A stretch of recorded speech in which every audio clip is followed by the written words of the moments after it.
Good afternoon. Welcome to Lecture 3. Today we will talk about cost, supply, and competitive markets. We will start our discussion about competition.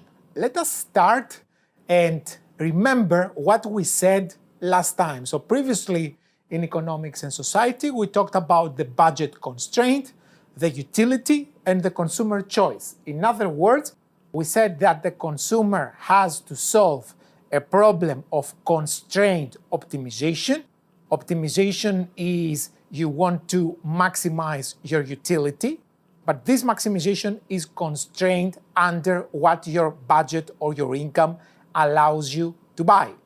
If we didn't have a budget constraint, then in this case, we would buy everything. We would like to have everything, like we would live in a world that there will be no scarcity. But because resources are scarce, that's why we have to do our optimization given our feasibility set, that is, given what we can afford with our income.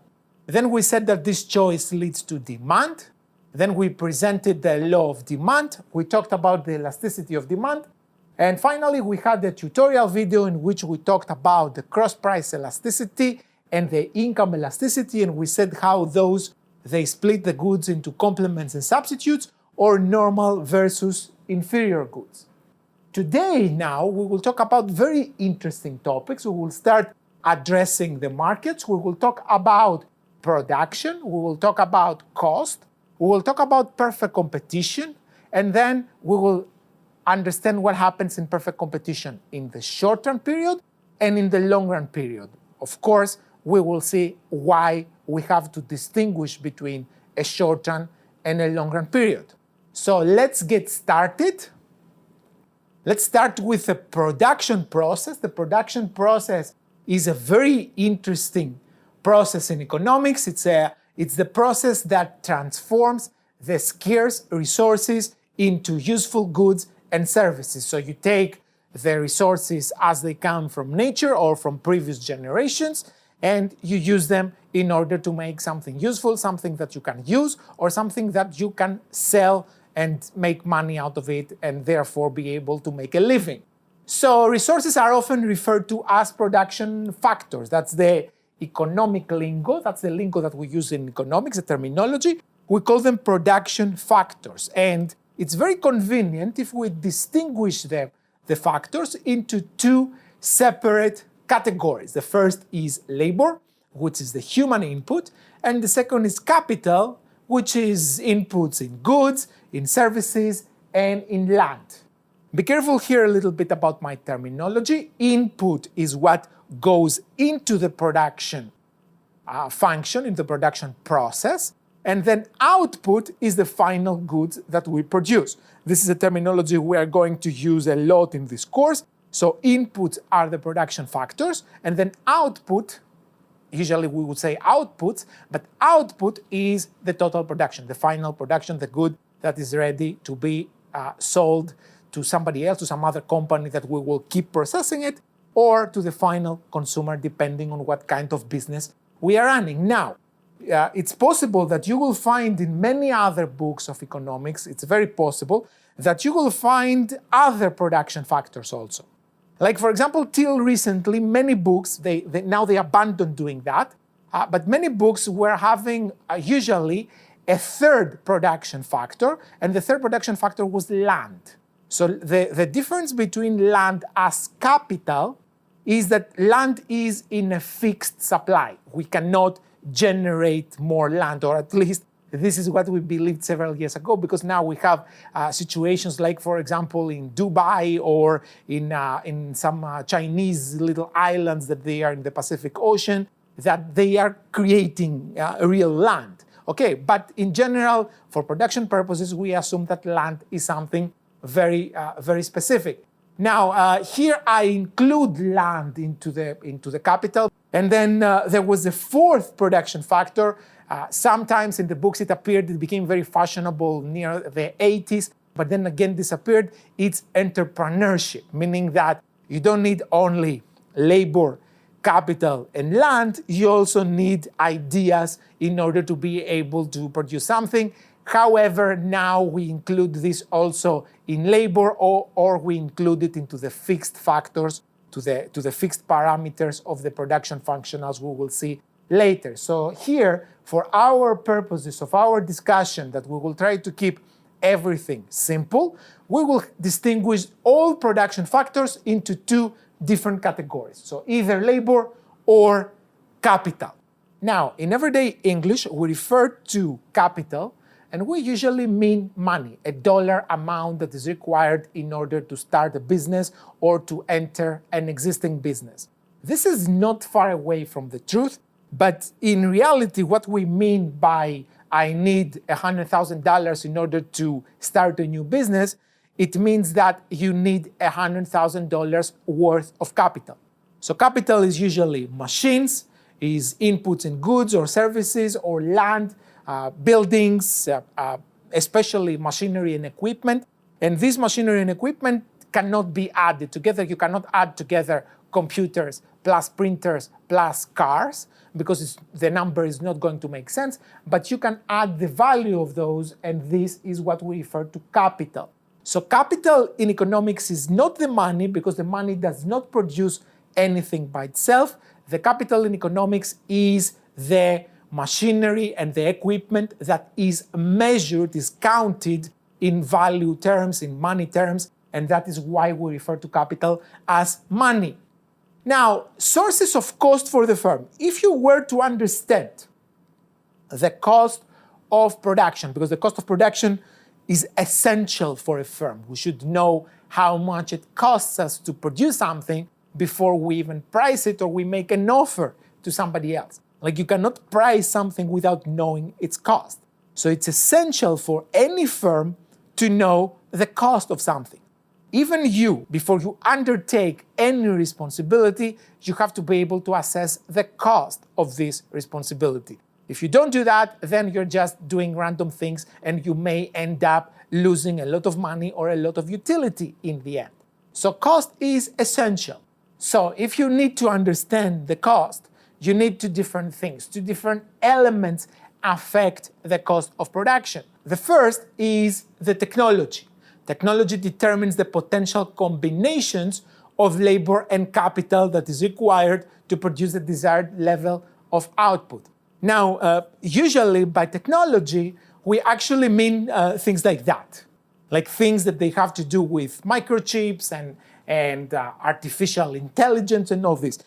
In reality, technology, at least in economics, the economic way of defining this term, has to do with combining different factors. In general, technology can be something as simple as that thing here. 3 pieces of wood and 1 rock. This technology, this combination of things that you put it in this way, it's technology because it allows you to alter the combination of catching food for your dinner.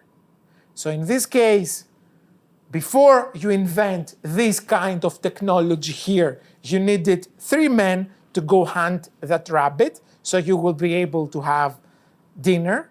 Or now you need not 3 men that they are fast and they know how to aim and all this. Now you need only 1 man who's smart enough in order to be able to set up a trap like that, so it will catch the rabbit much easier than in the previous way. So instead of having 3 different workers, men, in order to try to catch the rabbit, now you have only 1, and this alters the combination of labor and capital that you need in order to achieve your final production. And this is what technology is. We have examples of technology that involve, as you can see here, no electricity at all. We usually call this primitive technology. However, in my opinion, it's quite ingenious, as ingenious as the picture that you can see above. The second thing that you need is the prices of production factors. The prices of production factors are very important because when you combine different factors together, it matters how much each factor costs. You want to keep the factor that is the most expensive low and intensify the use of the factor that is less expensive.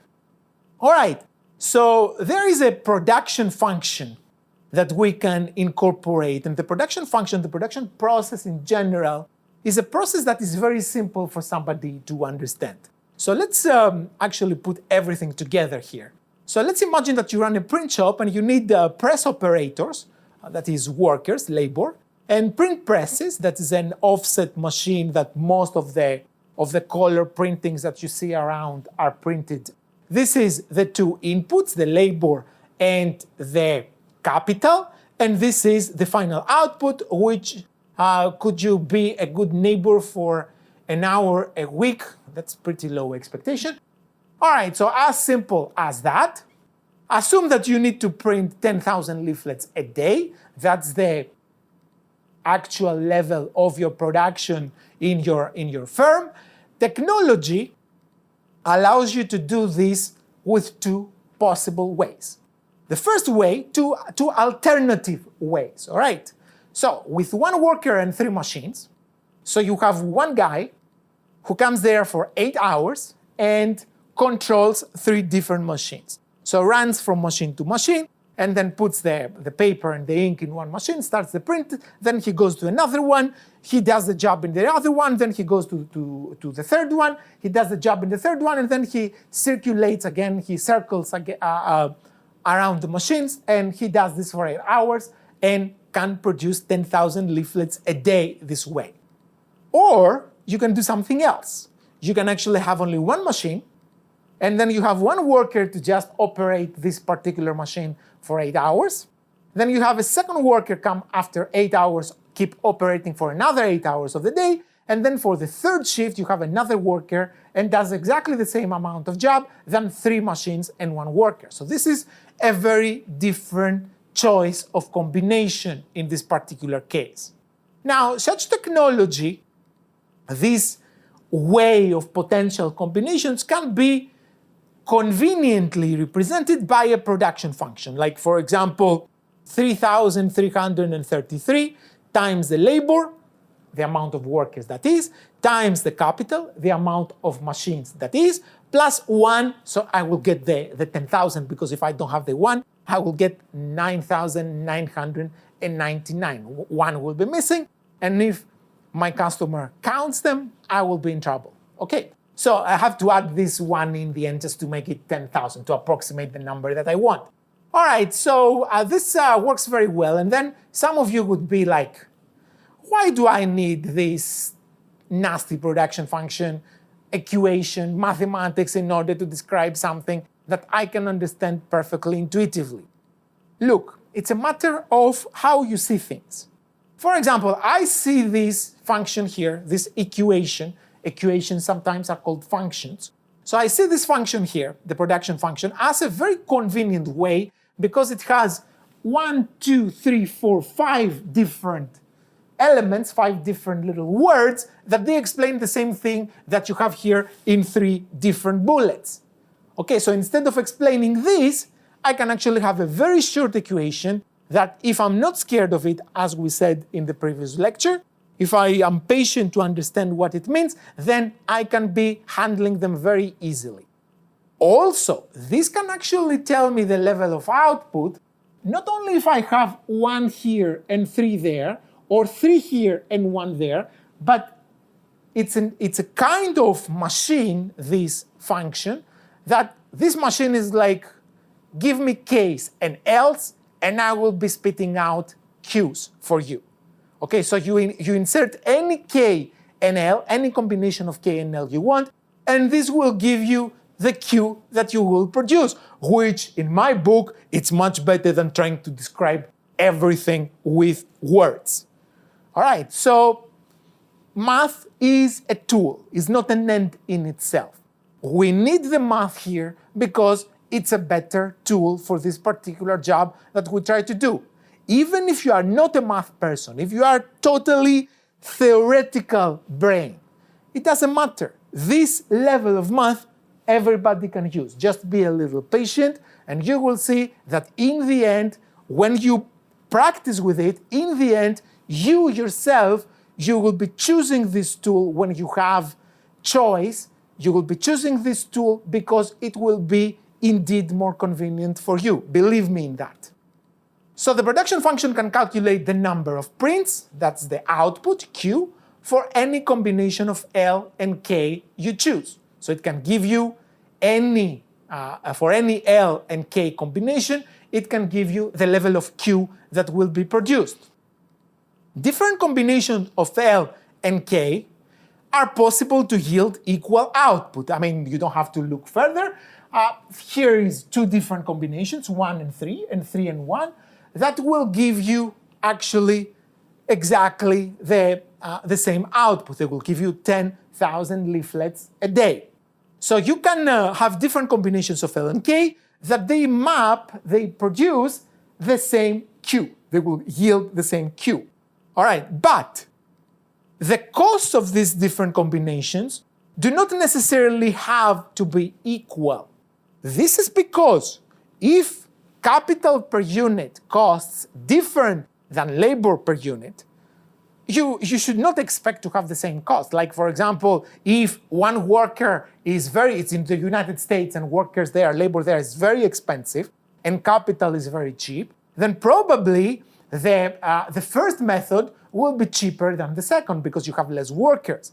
If you are in other countries, like for example in China, where in China the labor is cheaper relatively to the capital, then in this case maybe you will select the second method because this will be cheaper for you because you don't buy a lot from the expensive factor, the capital, and you buy more, you substitute it more with the cheaper factor of production. All right, so let's jump now to cost because we have to talk about cost to see how these things, they actually work. So from production to cost, how we can go from the production level to cost. So as we said, every quantity can be produced with possibly more than one combinations of K and L. So more than one combinations of K and L can yield the same output. From this, any rational producer will select the cheapest one. Now, of course, given that the combinations of inputs that you will use do not alter the output. Like, for example, it's not the same to have machine-made shoes and handmade shoes, or machine-made cigars and handmade cigars. These are two totally different products.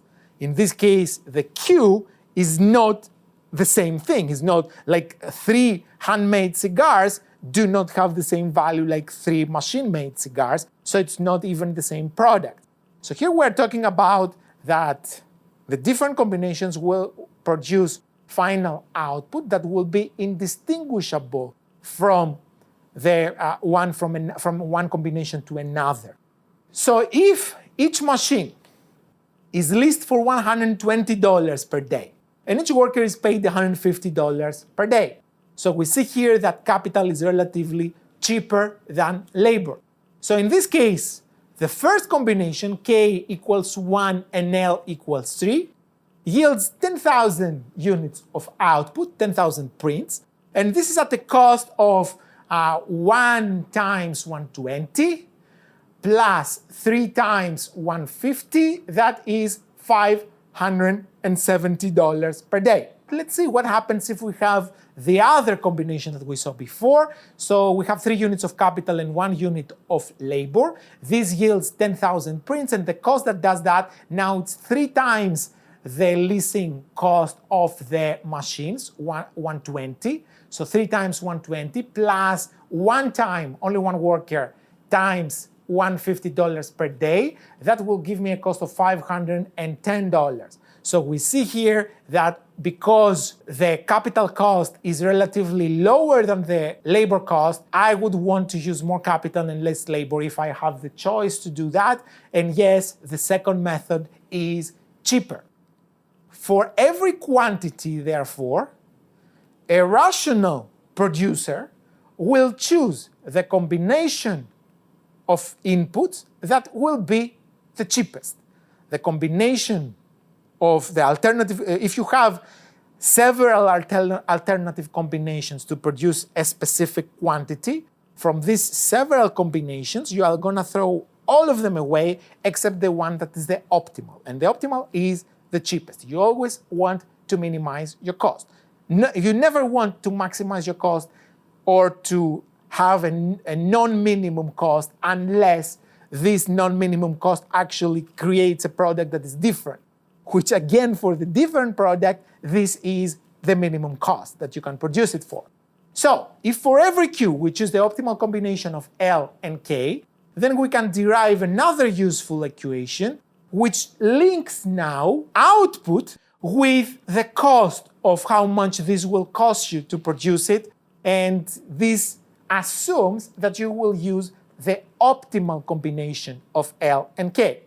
So how can you distinguish the production function from the cost function? They are very different species of things. They are related, but they are very different also. So a production function says, give me L and K, and I will give you how much Q you can produce. In other words, the production function gives you the technology that you have. If you have better technology, you are going to need less L and less K in order to produce something, the same quantity of something. So, production function links K and L with Q. The cost function links the quantity with the cost of the optimal combination of L and K. So, if you run a company and you want to understand what is your production function, you have to talk to the engineer, the head engineer of the company. Tell this person, hey, how much capital and how much labor do I need in order to produce 10,000 of something or 20,000 of whatever we produce? If you want to understand what is the cost function, then you have to ask the accountant of the firm. The accountant has talked to the engineer and has understood which is the optimal combination. The engineer told him which is the optimal combination to produce something, and then this accountant will relate the cost of the factors to the final cost of production. Let's now see some examples of what a cost function can be. For example, cost can be equal to 500 plus 30 times Q. This means that I will take Q, I will multiply it by 30, I will add 500, and then this will give me the cost. Or it can be C equals 100 plus 3 times the square root of Q. You give me Q, I will take the square root of whatever Q is, I will multiply the square root by 3, and then I will add 100, and there is your cost. Or it can be C equals 200 plus 0.1 Q squared. You give me Q, I multiply it by itself, I square it, that is. Then I multiply it by 0.1, I add 200, and here is your cost.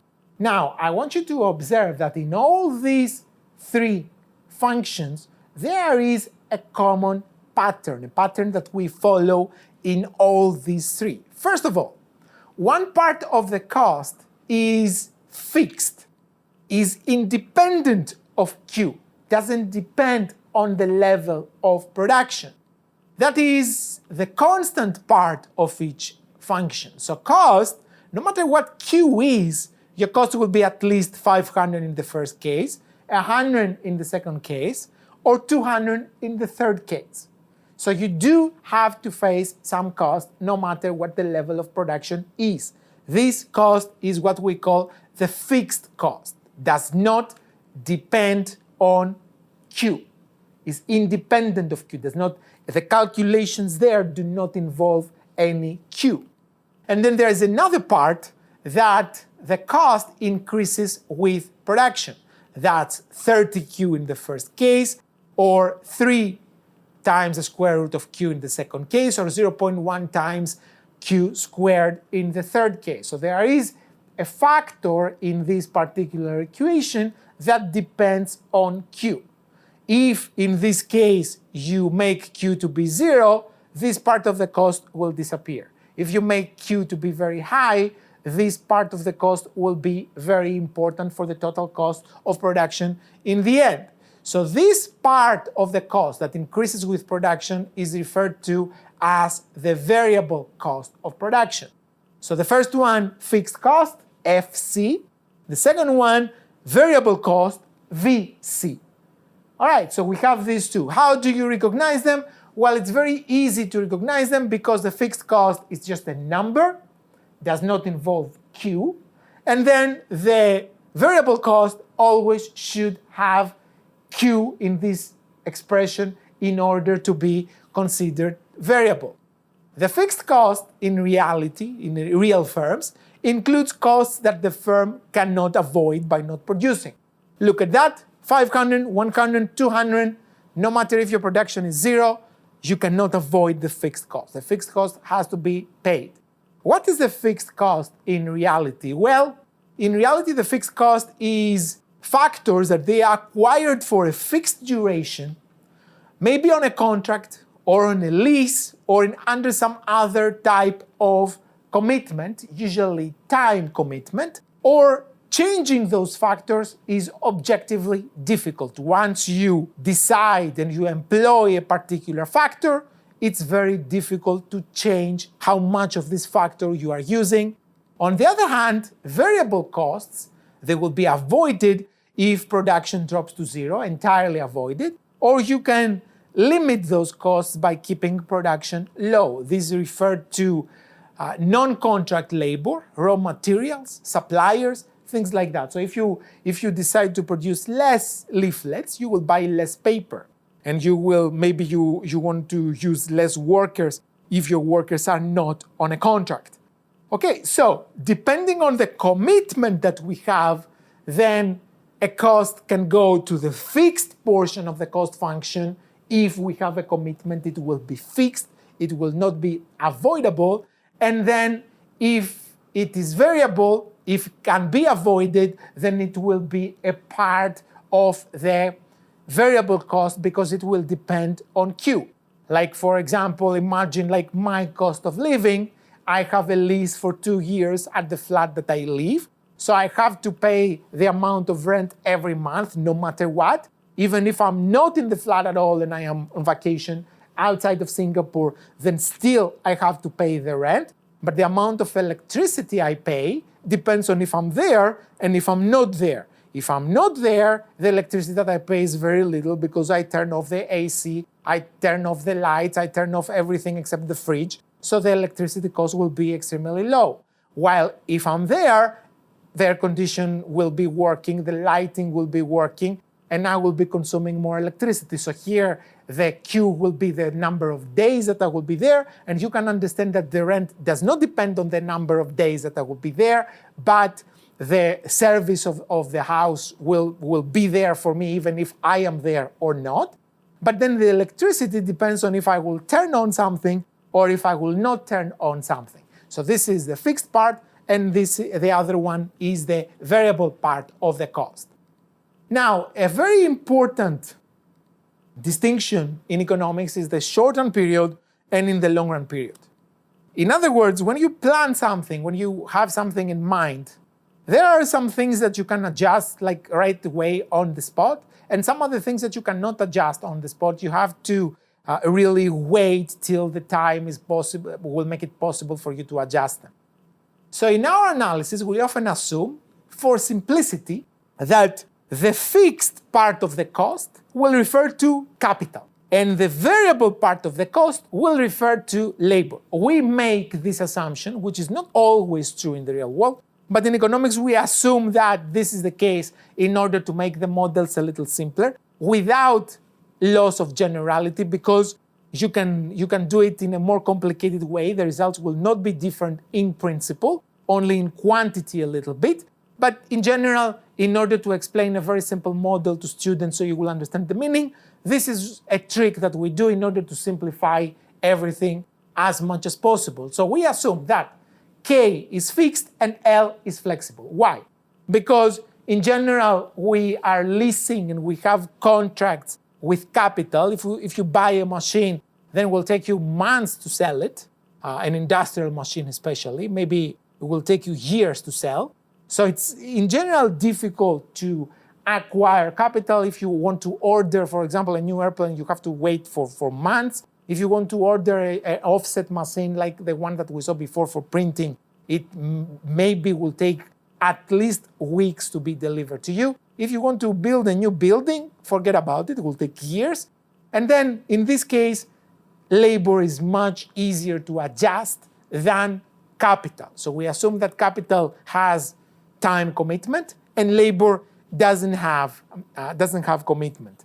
Now, in some cases, it might take you years to find an appropriate employee for something. Like, for example, here at SMU, we had a job ad to hire a dean for the School of Economics for 2 years. And we flew in several people. We interviewed like maybe tens of people. And we didn't like anybody to be our dean. And then in the end, we hired somebody from inside the school because we promoted somebody from inside the school because it was much better than everybody else that we saw. It was very difficult to just find a specialized person who will want to come here to Singapore to invest her or his time in order to make the department better. It was a really big deal. We had so many meetings about accepting or rejecting particular persons. So you had like 30, 40 people to get together in order to agree what will be the job advertisement for this particular position. So in sometimes employment is also difficult to hire and capital is very easy to buy and sell. But here we make the assumption that capital is fixed and labor is flexible. Therefore, we initially consider that the firm commits to a level of capital for a long period. That is, for the long term, you will commit to the scale of production because the capital determines the scale of production. If you want to have a small scale, you will buy not a big number and not very heavy-duty machines. If you want a medium scale, you will buy a medium number of machines of medium duty. And if you want to have a very large scale, then in this particular case, you will buy many machines or many heavy-duty machines in order to have a larger scale. But once you select what your scale is going to be, what kind of machines and how many machines, how much you will invest in your machines, in other words, when you make this decision, this is a decision that, as we already said, it will be a fixed part of your cost, so you will not be able to readjust it if you don't like it after a week or after a month or even after a year. So you probably commit to that scale for a long term. While it's not the same with the labor, because with the labor you can change it whenever you want. And actually, because you are committed now to the level of capital, if you want to change your Q, because remember, Q is coming from the number of K and the number of L. Number of K is fixed, so if you want to adjust your output now, decrease your output or increase your output, the only way you can do that is by adjusting labor, because you are already committed with the capital. In the beginning, before you commit to a level of capital, before you commit to your scale, if you want to adjust Q to think about the Q that you will produce in the future, then in this case, you can think about the whole thing, the combination of K and L, and you can adjust both of them in order to see how much you will produce. But once you have already decided about the capital that you want to use, then after that, the only way you can change Q is by adjusting L, by adjusting the number of workers that you employ. This means that in the short-run planning of the firm, the fixed part of the cost function is because of spending on capital, this 100 and 200 and 500 that you saw in the previous slide. This was coming from the fixed spending on capital because it became fixed as you had committed to this with a contract or a lease or something like that. And then you have the variable part of the cost function that comes from spending on labor, because we assume for simplicity that all coefficients are, or production factors are either capital or labor. We have only two for simplicity, I'm saying again. And therefore, if K is fixed, the only way I can adjust production is by adjusting my labor. So in the long-term planning, however, The firm can do everything they want, can plan of building new buildings, buy heavier duty machines or getting rid of some heavy duty machines. We see after the COVID-19 situation that a lot of airlines, they are actually downsizing their scale. Now they are keeping their newest aircrafts and they are trying to retire the old ones. This is actually what? You're going from a larger scale of production to a lower scale of production because a lot of economists, they consider that in the future the travel industry will change entirely, and what we knew so far we have to forget, and we are going to go through a change in the industry like the one we had after the September 11. So fixed factors cannot be fixed forever. At some point contracts will expire or situations will be such that you will pay off the contracts and get out of this scale because you cannot afford it anymore or something like that. And in this case, you will be in a position that, again, you will become able to plan in the long term. All right, so in the long term, you have no commitments. Everything goes. Everything is possible. You can make dreams, like we say.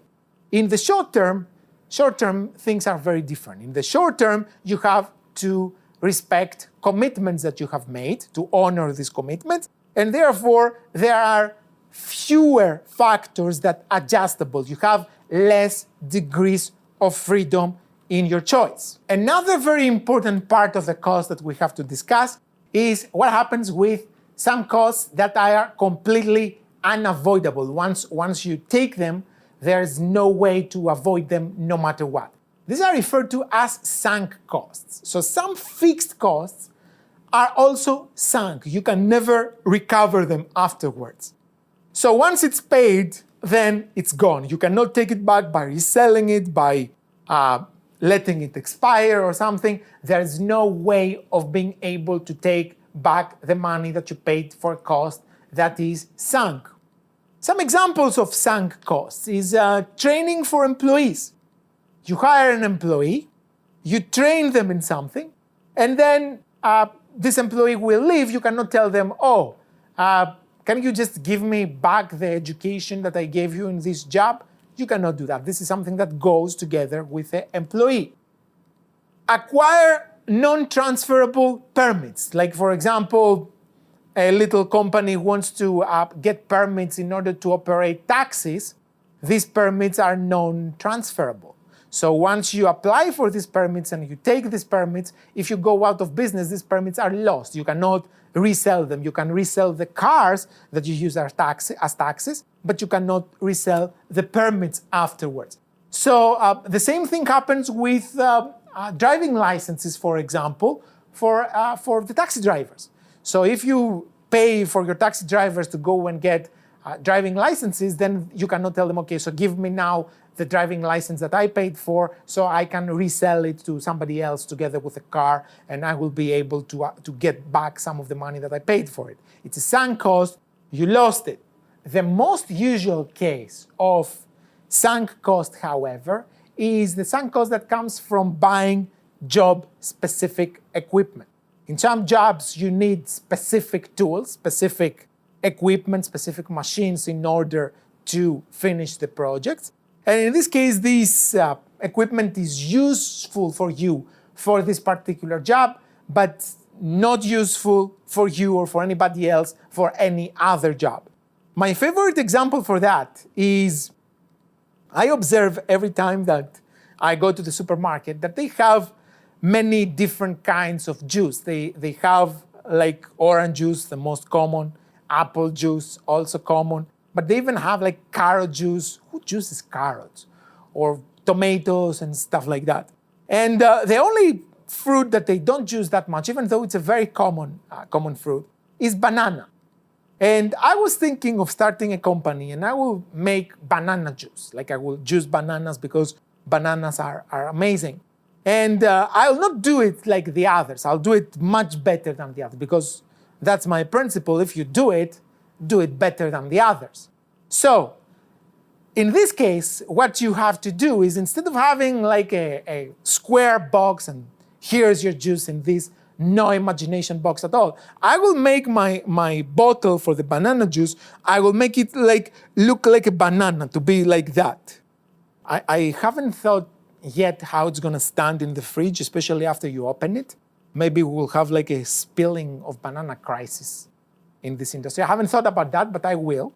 And I was thinking of having this bottle because everybody will be like, oh, that's banana juice, and it's in a banana bottle. That's amazing. So everybody will love my juices and will want to buy. And that's awesome. But I need specific equipment, bottling equipment, that will make this particular bottle. And if I go and order it from a company, I want 10 million banana bottles, they will be like, in the beginning, they will be like, what? But then they will be, okay, so how can we do that? So they will make a design and they will make everything. But okay, we can make you a machine that bottles that, but then you will have to buy this machine. We're not gonna lease it to you, because if you wanna get out of the lease and this machine comes back to us, we will not find any other use. This will be a sunk cost for us. Okay, so if you make machines that they are specific to a particular project, to a particular job, then in this case, there is a very high sunk cost involved in this particular decision if you will make it or not. Now, not all fixed costs are sunk. There are some fixed costs that they're just fixed, and then some other fixed costs that they are also sunk costs. And the cost of a non-specific machine, for example, is a fixed cost, but is not a sunk cost, because if you buy, let's say, a photocopier is not a specific machine. You can use a photocopier in a insurance company, and you can also use it at the university or use it at a car dealership. So it doesn't matter who is going to use it, still is going to be a photocopier, so you can resell it much easier. It's a fixed cost, but it's not a sunk cost. You can liquidate it very easily and recover part of the expense, and you can liquidate it easily because in the industry somebody else will want to use it because it is not job-specific equipment. Now, should sunk costs affect economic decisions? Here we have, again, a generalization that we have to understand, that we learn economics not because we want to handle the economics of companies or even our personal economics. We learn economics because we want to understand the process of thinking of economics. The process of thinking of economics extends to everything outside economics and even outside the social world. We should not use sunk costs in the process of making decisions. Like, for example, if you want to go to a concert and you pay a ticket, like you pay, for example, $20 to get a ticket, and you are getting ready to go to the concert, and you see that just half an hour before you leave home to go to the concert, you start having a horrible headache. Like, you have a headache that the only thing that you want to do, the only thing that will make you feel better is lie in bed and stay there for some time because your head is ready to, you feel it like it's gonna break. The last thing you want is to go to a place with other persons that they want to, that they will everybody will stand and there will be loud music and everything. So that's the last thing that you want to do. It will be very enjoyable if you didn't have the headache, but now you have this horrible headache. Would you say that, no, I will go to the concert because I paid the ticket and there's no way to get my money back, and if I go to the concert, that is as if I'm taking my money back? It's not as if you're taking your money back. You give the money in order to get back some utility, which in this case, you will not get it because the loud music and standing there will make you probably worse. So in this case, the fact that you have paid the $20 should not make a different decision. However, most of the people, they will be more tempted to do it and to go if they have already paid for the ticket. This is irrationality of human beings. Sometimes we behave irrational. There is even more crazy examples of irrationality than that one.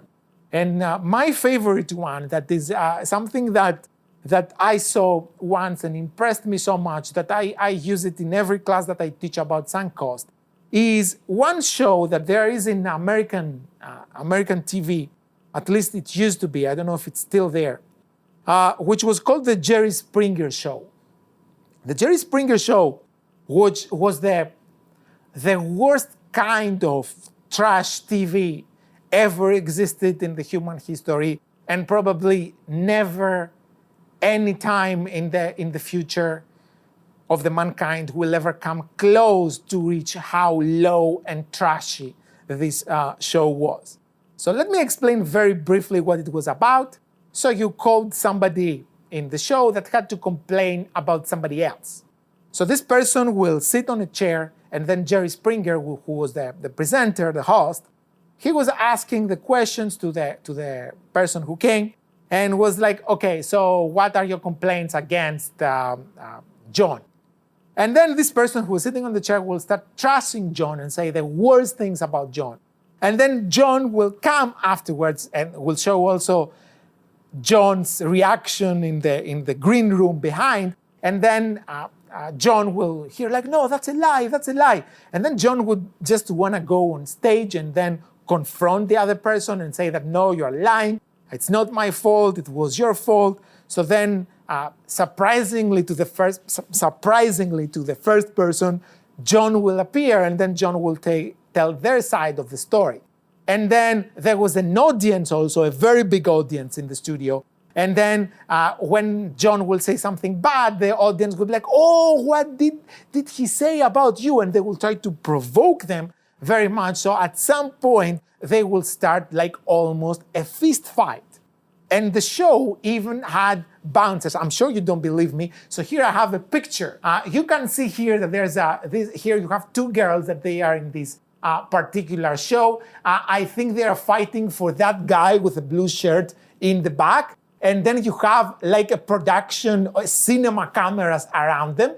The guy with the black tuxedo is Jerry Springer. And then you can see the audience that is cheering. And these guys that they are in the back of the three girls, they are bouncers. They are professional bouncers. And then when the fight will start, and they will start like punching each other, the bouncers will grab them in order for this to not get out of hand. And they will pretend that they hold them, but then they will let them a little free. So they will jump a little, and they will punch a little bit more, and then they will grab them again. And then this will continue. And then the audience will be like, Jerry, Jerry, Jerry, which Jerry is the host. I don't know what they are cheering for him. I mean, they should pick a side, at least. That's what you're doing in the boxing matches or something like that.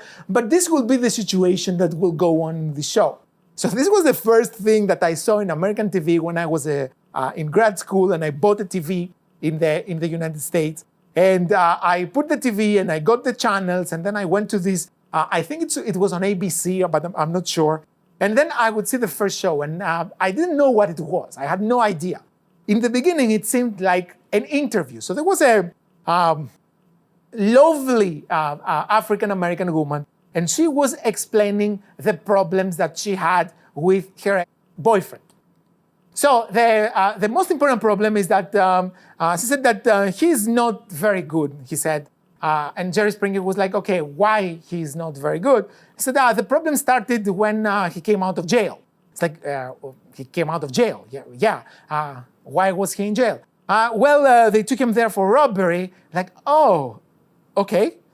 So your boyfriend is a robber. It's like, yeah. But then he went to jail again. Oh, he went again. Why? Why'd he go again? Because of drug charges. Oh, so he's a drug dealer also? He's like, yeah.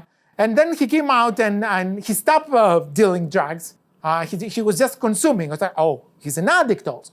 Yeah, and the problem was not that he's an addict. It's not the problem. Yeah, it's not the problem. The problem was started stealing things from my home and selling them so he will get his fix. It's like, oh, he was stealing your stuff from home and he was selling it for drugs. Yeah. And then, that's horrible. Yeah, that's very horrible. Not as horrible as when he tried to rape my sister. It's like, what? It's like, yeah, and my sister was even underage. It's like, are you kidding me? What are you talking about? And then everyone was expecting that the host will ask her like a dumb question in the end. Like, girl, why don't you leave him? Why do you seem like a fine person? Why do you want to be with him? So finally, in the end, after a commercial break that lasted like for 5 minutes, and I was waiting, like this was one of the 5 longest minutes in my life, she was asked about this, and he told her, like, so why do you still stay with him? Like, what do you see in him? He obviously doesn't love you. He obviously is a bad person. He obviously doesn't get better. Why do you stay with him? And she was like, listen, Jerry, I have spent already 6 years of my life in order to be with this guy. If I leave him, I feel that I'm losing them. And I was like, this girl really needs to watch this part of the video, because we are talking about sunk cost here. And what we mean is that if you have taken this cost, no matter what you do, there's no way that you are going to take it back. You have already lost it, and something that has already been done, it should not affect your decision in the end. So by staying in this kind of sick situation, you actually make it even worse. This is not a solution. This makes the problem even worse. But we see here that many people, they do not think rationally like that. They think emotionally, and emotions are one of the best things, like this one thing that differentiates people from many other forms of life. But sometimes we have to use also our logic, and our decision-making skills should involve learning about if something is already done and finished, it should not affect the future decisions. So how do we measure cost in the short-term period?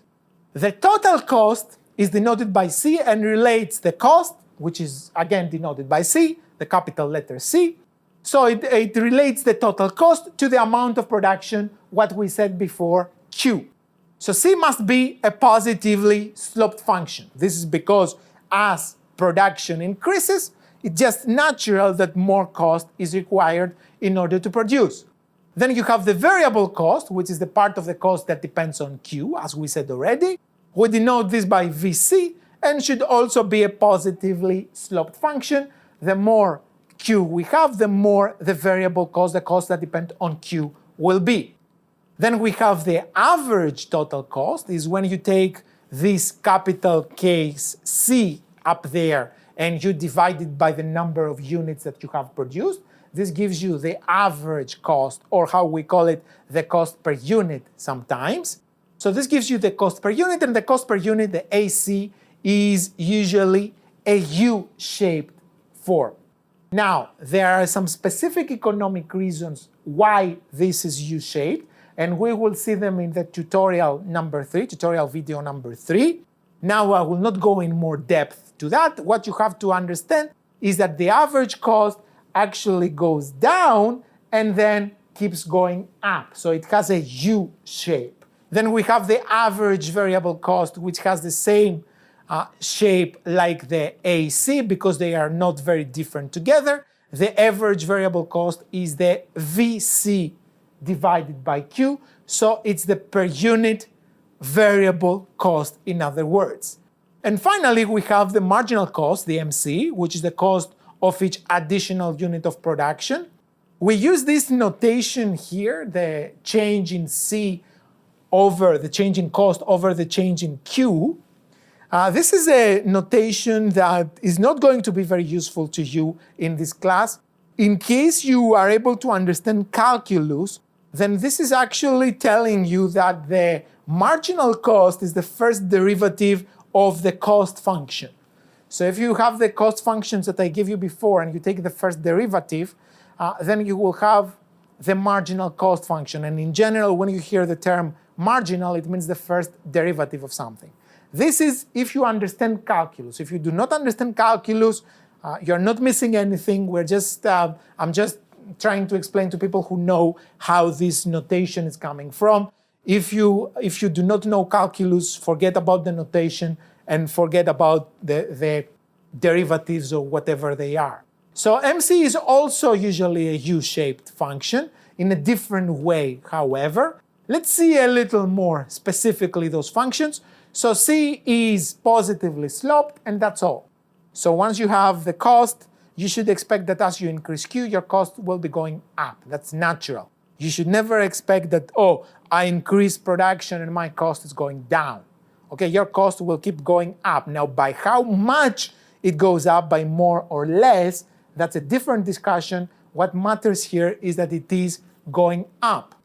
Then we have the AC, the average cost, the per unit cost, which is usually U-shaped, decreasing in the beginning, again, reaches a minimum, and then it is increasing. There you go. I have dollars on the vertical axis as usual, and then I have units on the horizontal axis, so quantity and cost. And this will be how my AC will look like.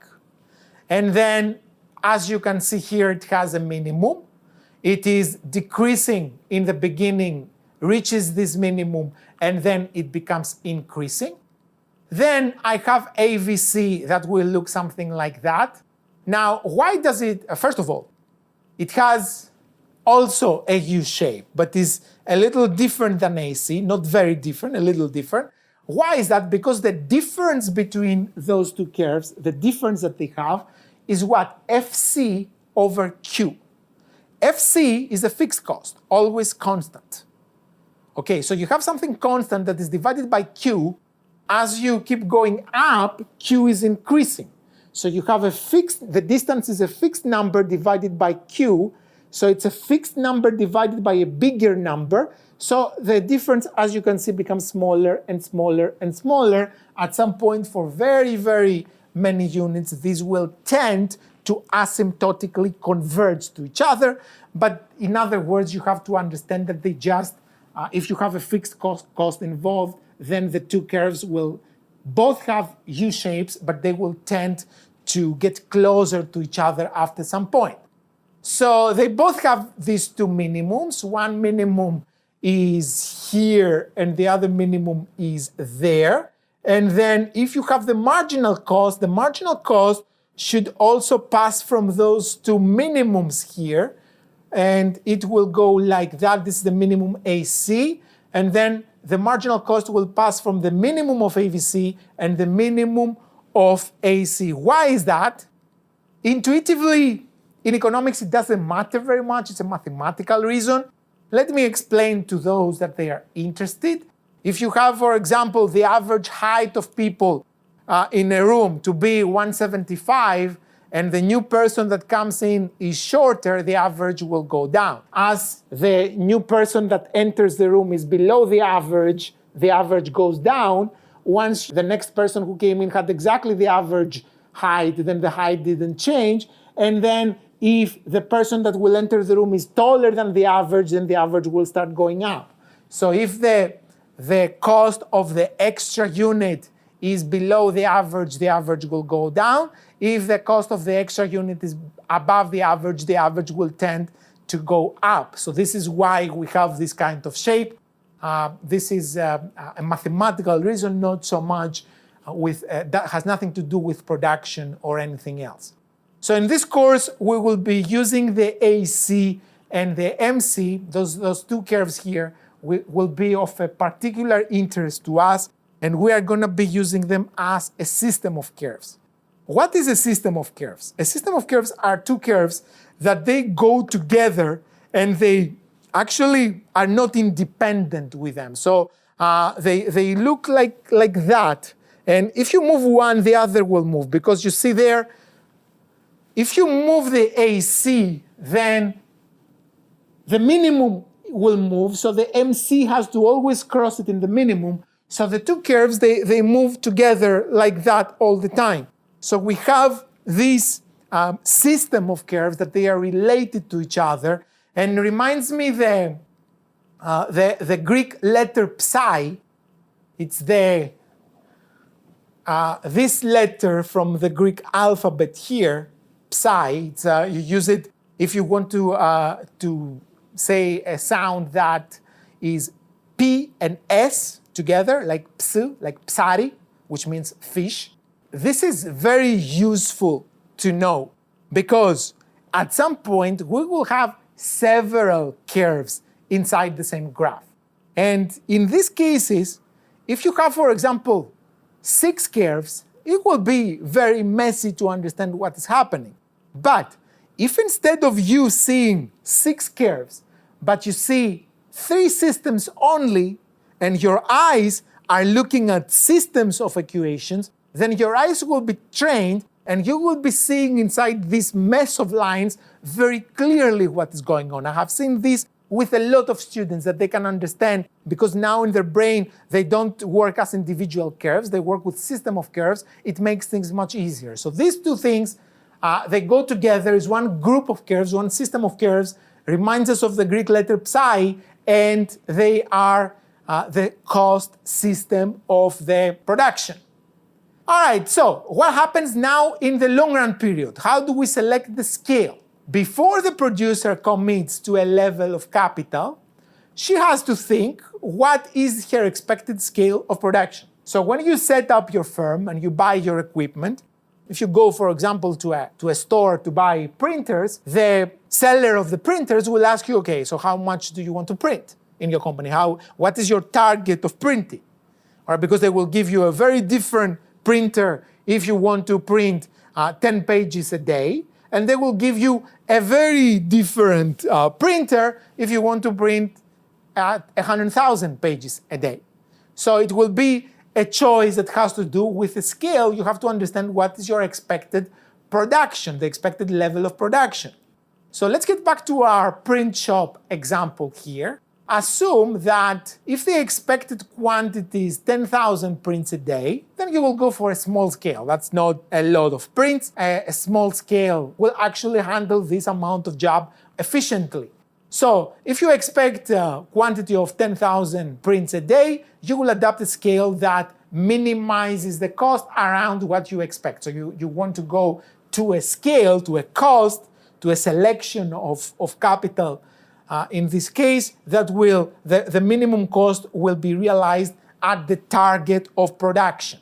Okay, or at least if this exact number doesn't exist, which it does.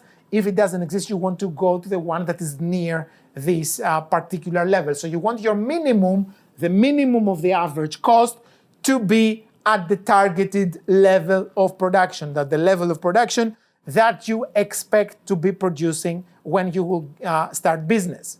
All right, if you now expect 20,000 prints a day, then this is not a good machine for you because look at that, 20,000 would be somewhere there and the cost per unit would be much higher. You don't want to do that. You want to go for another bigger scale machines that they actually have a cost that minimizes at the 20,000 prints. That's the best thing for you to do in this case, to go for the one that hits the minimum of 20,000.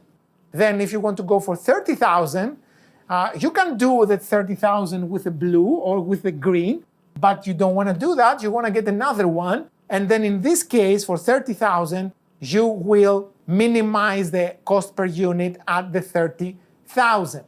So you see here that your decision about which kind of investment you will have in capital depends on the expectation that you have on the production. So the producer may be able to produce 30,000 with a small scale, but as you can see here, the cost will be high.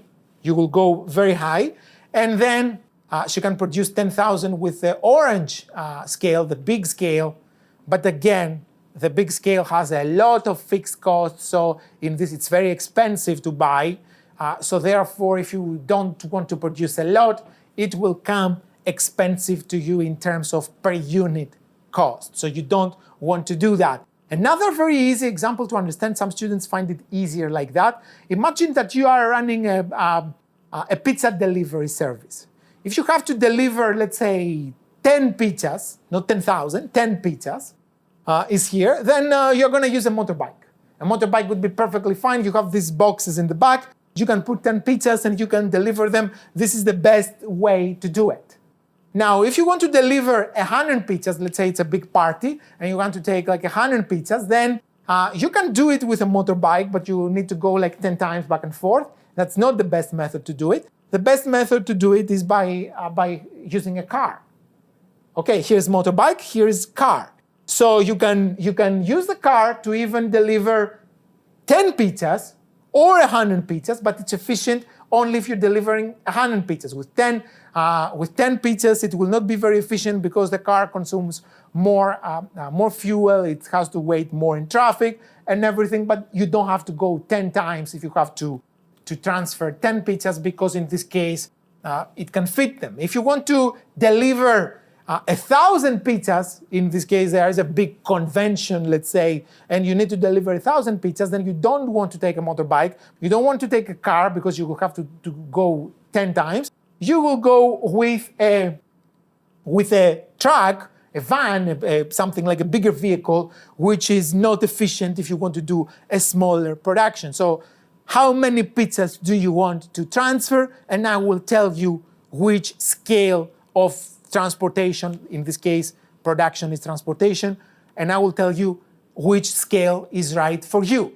All right, so this is an alternative example in case that the print shop example doesn't work for you that much. Now, in the long run, we said that situation is different. Let's start from the short term for a second. In the short term, after the producer has chosen a scale, then she's stuck with that scale. So for example, if usually you have a catering service, let's say, and you deliver 100 pizzas in every party that you go, then in this case, you don't want to have a motorbike, you don't want to have a truck, and you want to have only a car for the deliveries, a little van or something like that. So in this case, when you buy the van, when you buy the car, you cannot go to the blue, you cannot go to the orange anymore. They just disappear from there. And then the only cost for you, the only thing you can do in order to adjust your quantity is to adjust the amount of drivers that you have and stuff like that. So you can still deliver less pizzas with the car, but the cost will be higher. You can deliver much more, but again, the cost will be higher. You selected the car because you're around here. But no matter what production turns out to be, no matter where you are on the horizontal axis, once you are committed to the medium scale, that's it for you. You have to go to travel along this line. You cannot use the other lines because you had the chance to get them in the beginning, but you didn't get them in the beginning. Now you're stuck with the one that you have chosen.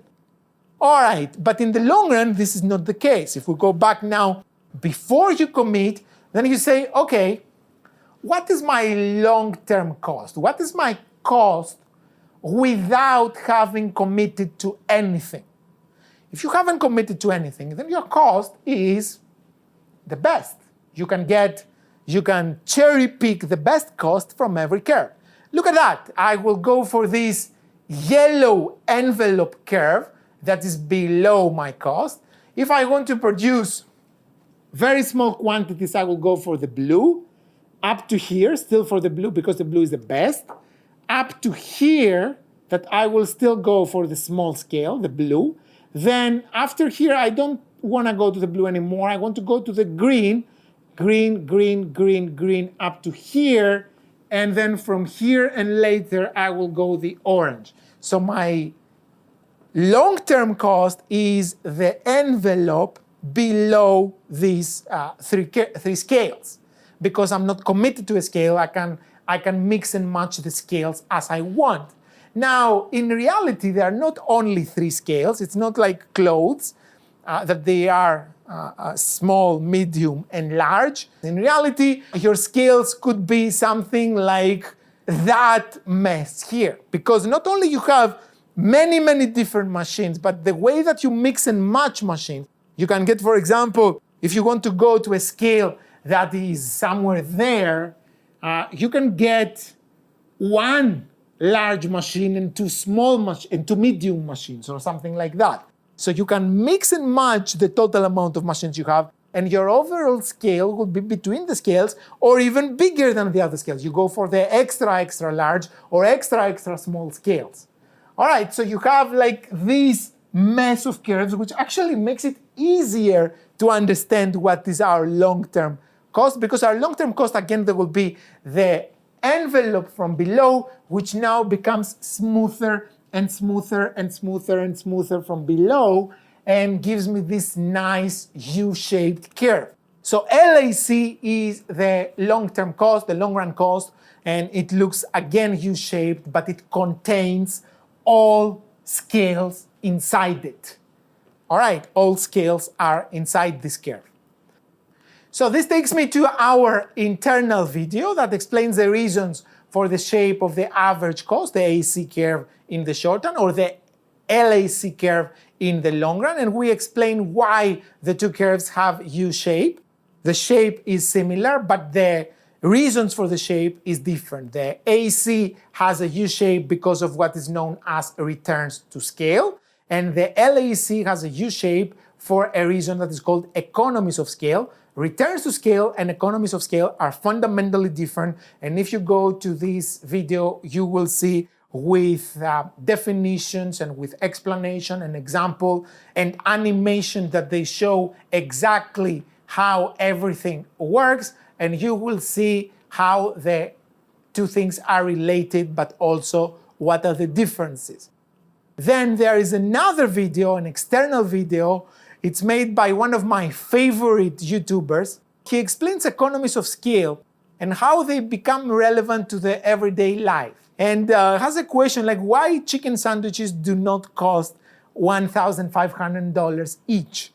All right, so we have talked about production and cost. So it's about time to start talking about how firms compete into a market setting. So we will examine how consumers and producers interact with an ideal environment of competition. So perfect competition is competition that is perfect. And we will see how firms interact in this case. Actually, spoiler alert, they do not interact at all. They don't even care if there are other firms. But this is also interesting to see how it works. So consumers optimize the utility from the one side, subject, of course, to the budget constraint. We already saw that in lecture 2.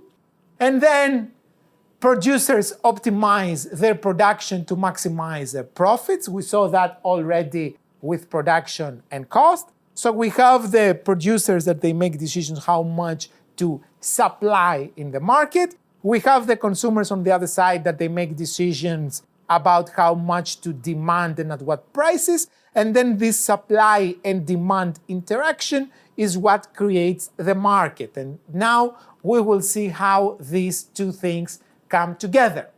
So the basic assumptions for perfect competition: a market is perfectly competitive when first, there exists a large number of sellers. Second, the product is homogeneous. Homogeneous means very similar.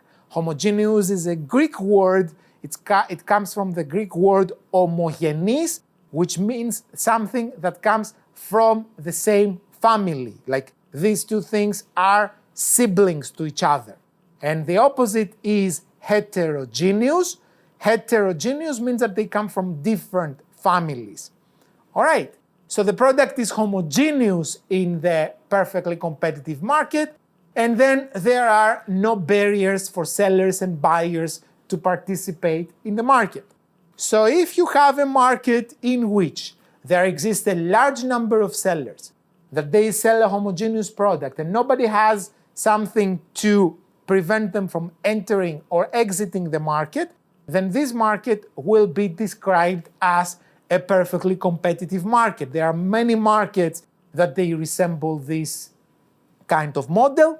Actually less than what we imagine, but there are still good examples in which we follow all these three assumptions precisely. And now let's talk about these assumptions a little more specifically so we are able to understand them in a little deeper way. First of all, large number of things. Okay, what is large? How much is large? Like, is 100 large? Well, 100 is large if the context that you have is from 5 to 10 and then you get 100, that's large. But if you are talking about 1,000 till 10,000 and then you get 100 is a little. The same holds for any number. So in order to understand if a number is big or small, you need context.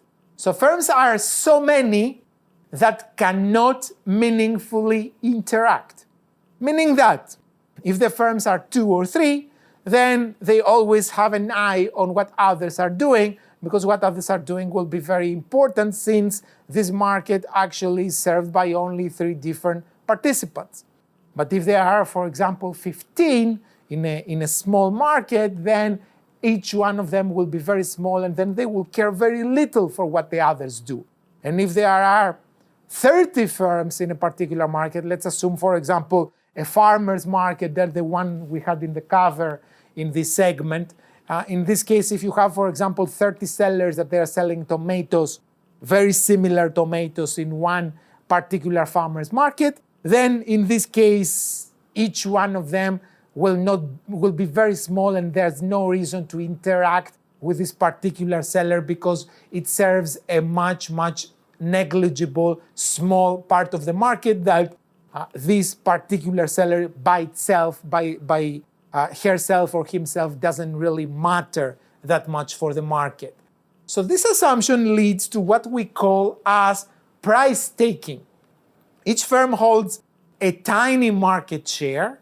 Each firm is so small that its actions do not affect the market at all. So the market as an entirety is not going to be affected by what a small seller does because there are many sellers like this particular one. So price is set at a market level, so the market sets the price, and then each individual seller is actually following whatever the market does. The individual seller cannot affect it. That is, for the particular seller, for the little firm that is a participant in a perfectly competitive market, the price is considered given, and we call this price taking. You are not a price setter, you are a price taker. You go into the market, you check what the price is, and this is the price that you will follow. What happens if the firm deviates from that price? Because in most economies we have freedom of choice. People are free to do whatever they want. So let's assume, for example, that I want to participate in such a market. So I recently discovered a few months ago that I have 3 different copies, say, of the same edition of my favorite book, which is The Idiot by Fyodor Dostoevsky. If you have not read this book, how dare you? It's one of the masterpieces in the world literature. So I didn't need to have all 3 of them, and I decided to put one for sale. Or at least I never sold it because I don't like selling, especially books. I ended up giving it to somebody to read it. But in the end, I did try to say, okay, if I had to sell it, how would I? So I went to a big online bookstore, the one that you sell books in Greek in Greece. It's a website, and I checked how many other sellers existed. There were at least 60 or 70 sellers that they were selling the same book, The Idiot by Dostoevsky. And I saw that most of them, they were selling it for a very, very similar price. Of course, depending on the condition, the ones that they were in a decent condition in order to be sold, they were selling for something like $9.99. That's how you price on the internet, $9.99. So I saw that this was the price, and I thought that if I'm going to put it for sale, I will put it at the same price. Of course, I'm a free person. And there were some other free persons there that they had priced the books, their versions of the book much, much more. So this was the same version again. They have priced their copies, instead of $9.99, they had priced them for $35.99. And as you understand, they were, for many, many months, they were remaining unsold there. So in a perfectly competitive market, if you are selling above the market price, nobody will buy from you. All right, everybody understands that this is the market price. Nobody will pay you above the market price unless there is a very specific reason, which in this case there is no specific reason. You just have priced your item wrong, and if you don't understand it in a few months, hopefully in several years they will understand it and they will lower the price, so they will sell it. Some other people, they had lowered the price less than $9.99. They were selling good quality books, like in a good condition books for $5, $4, $6, $7, and they would go very fast. But what happened was that the books that they were $9.99 also were selling. And you would see that by selling your book at $7 or $6, you're just losing money. It's not that you are not going to sell it if you're selling it for $9.99. If you give it for cheaper, maybe you will sell it like a few hours earlier, but you are going to lose money in the end. So what happens if a firm deviates from the market price? If you deviate downwards, you're just losing money, meaning that something is wrong with your rationality. If you are selling it for above, nobody will buy from you because the other people's rationality is not that problematic, like this person who was selling the idiot more expensive than the others. Maybe he wanted to say something about himself that was relative to the title of the book. But anyways. All right, so every consumer is assumed to buy too small a share also. So consumers cannot affect the price. So nobody can affect the price, only the market as a whole will affect the price. Why am I saying that? I'm saying that because if I want to buy, let's say, 1 kilo of tomatoes, and I go to the store and I say, hey, how much is a kilo of tomatoes? And you will be like, $2.80. I'll be like, okay, give it to me for 2. Like, how much do you want? 1 kilo. And you want me to give you a discount for a kilo? I'm sorry, I cannot give you. Either take it or goodbye. All right. Now, if I go to the same store and I will be like, give me 10,000 kilos of tomatoes, what price can I get? Person will be like, okay, let me call the boss for a second. All right, because if you buy a high quantity, then you are not a common buyer. They don't want to lose you. You have a lot of market power in this case. So you may be able to alter the price. If a big buyer buys something, they can negotiate a better price because they have market power. If you are a buyer that is very, very small and buys small quantities, nobody will give you a better price. Nobody will even care for how much you buy or you don't. All right, so this is with respect to the large number of firms. The most important thing is that it leads to price taking. Because firms are a lot, nobody has power to change the price, neither from the side of sellers, neither from the side of consumers. Product homogeneity. All products, no matter what, they have big or small differences. In some cases, you might have products that they are entirely identical, they came from the same line of production, but people will still find reasons to find differences in the product. Like the other day, I wanted to buy a phone, and I usually like to buy phones from Apple, nothing else, but phones, I find them extremely easy to use from Apple, and iPads also, but okay, and headphones, and applications, and okay, so I buy a lot of things from Apple, but in general, I want to buy a phone. And the point is that I have a friend and he said, do not buy the phone from that market. I was in Russia back then. Do not buy it from Russia.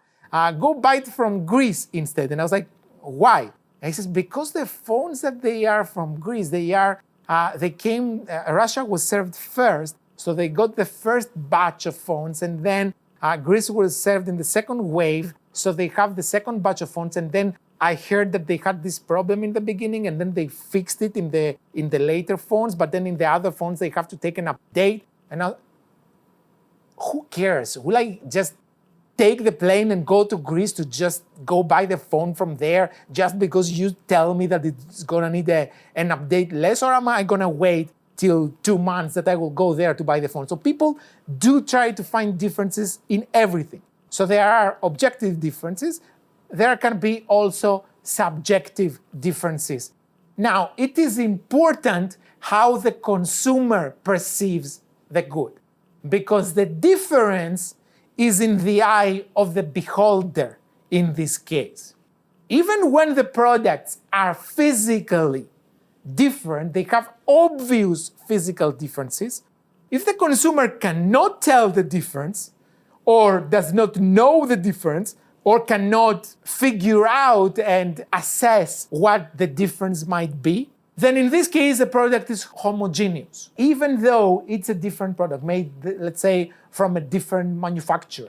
If you do not know what the difference is, or you don't care for the difference, this is a homogeneous product for you.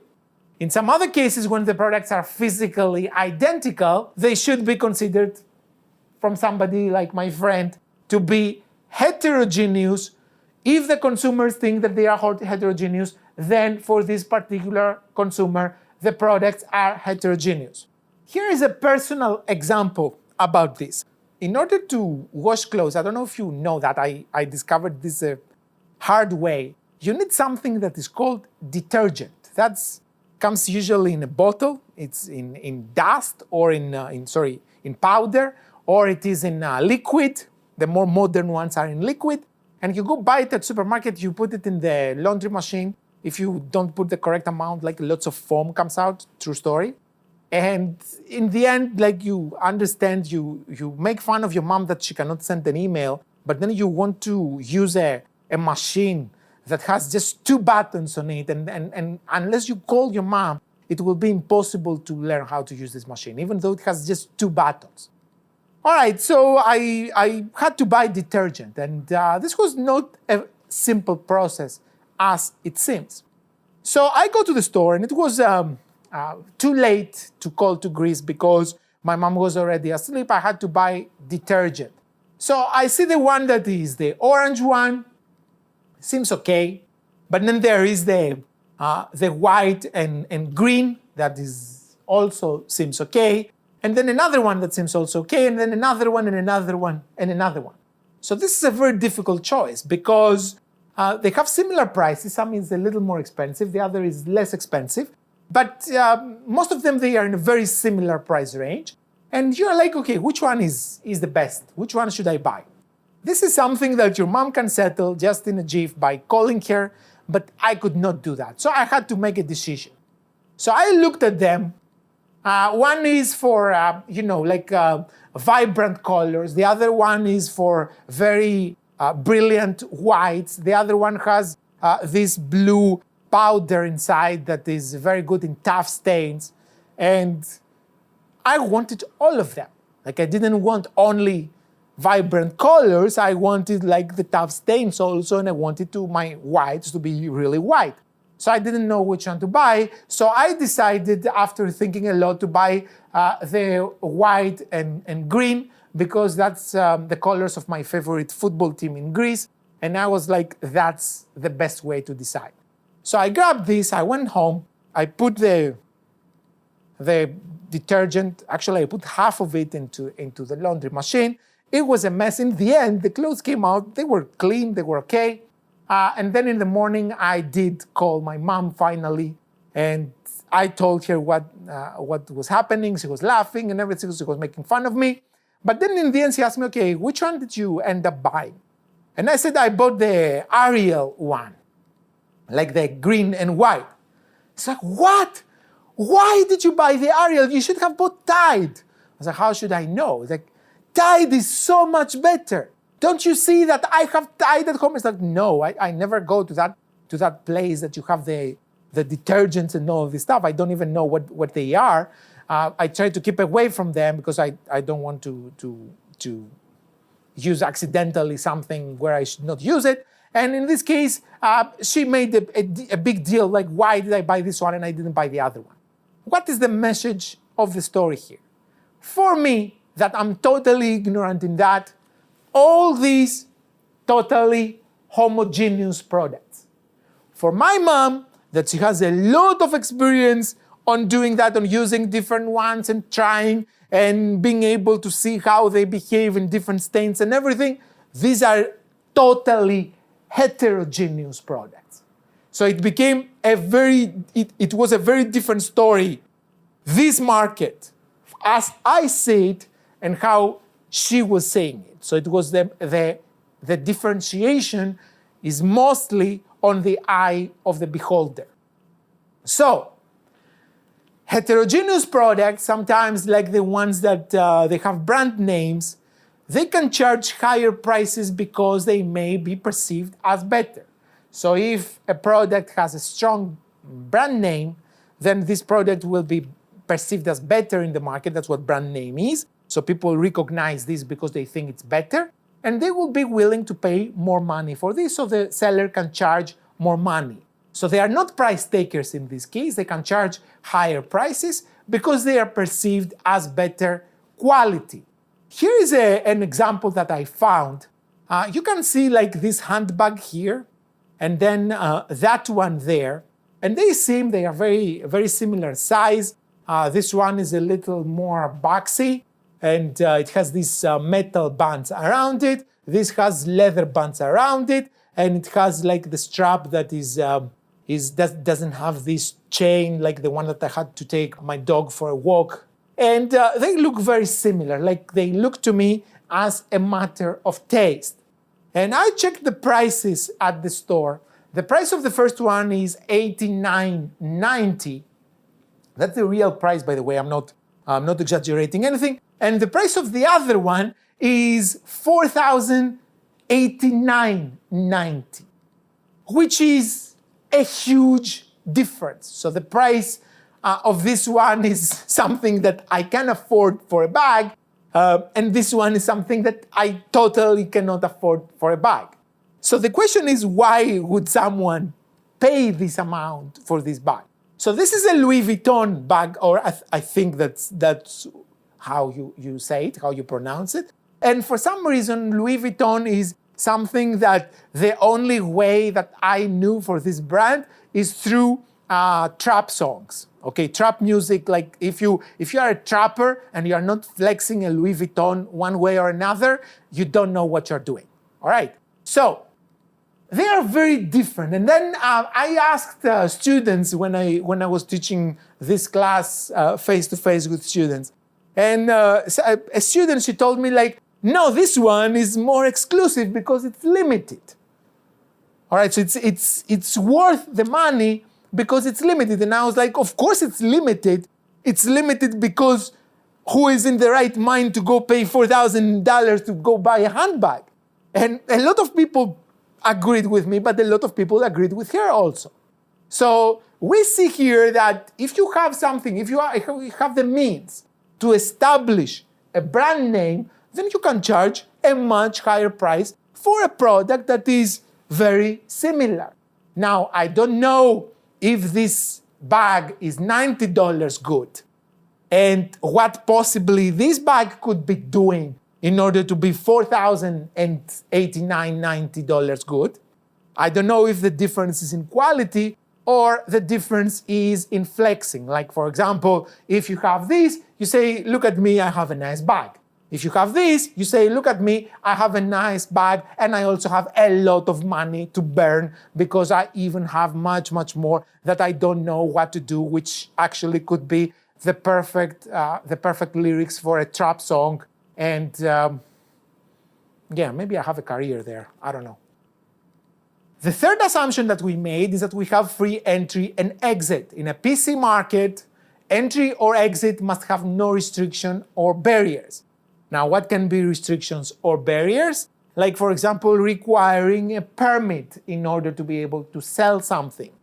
Requiring a way to, an access to resources, to some specific resources that you do not have access to. Like, for example, being able to make something that requires a good that is not widely available. Like, for example, uranium. Okay, I cannot go into the production of nuclear bombs, or I cannot start producing fighter airplanes because I do not have access to some of the technology or some of the materials that I need in order to produce these products. There are prohibitions in order to produce something. Like, for example, it's very difficult to enter the market of creating cocaine because not only you don't have access to cocaine that easily, but because there is a prohibition and it's very difficult very risky to actually start producing this particular product. Sometimes you may have no easy physical access to the market. Like I can start a hot dog stand in the corner of the street here. I mean, not in Singapore, but in most cities you can just put a hot dog stand in a corner and it will be okay. But I cannot do the same thing in the airport, for example, because I do not have access to the particular area.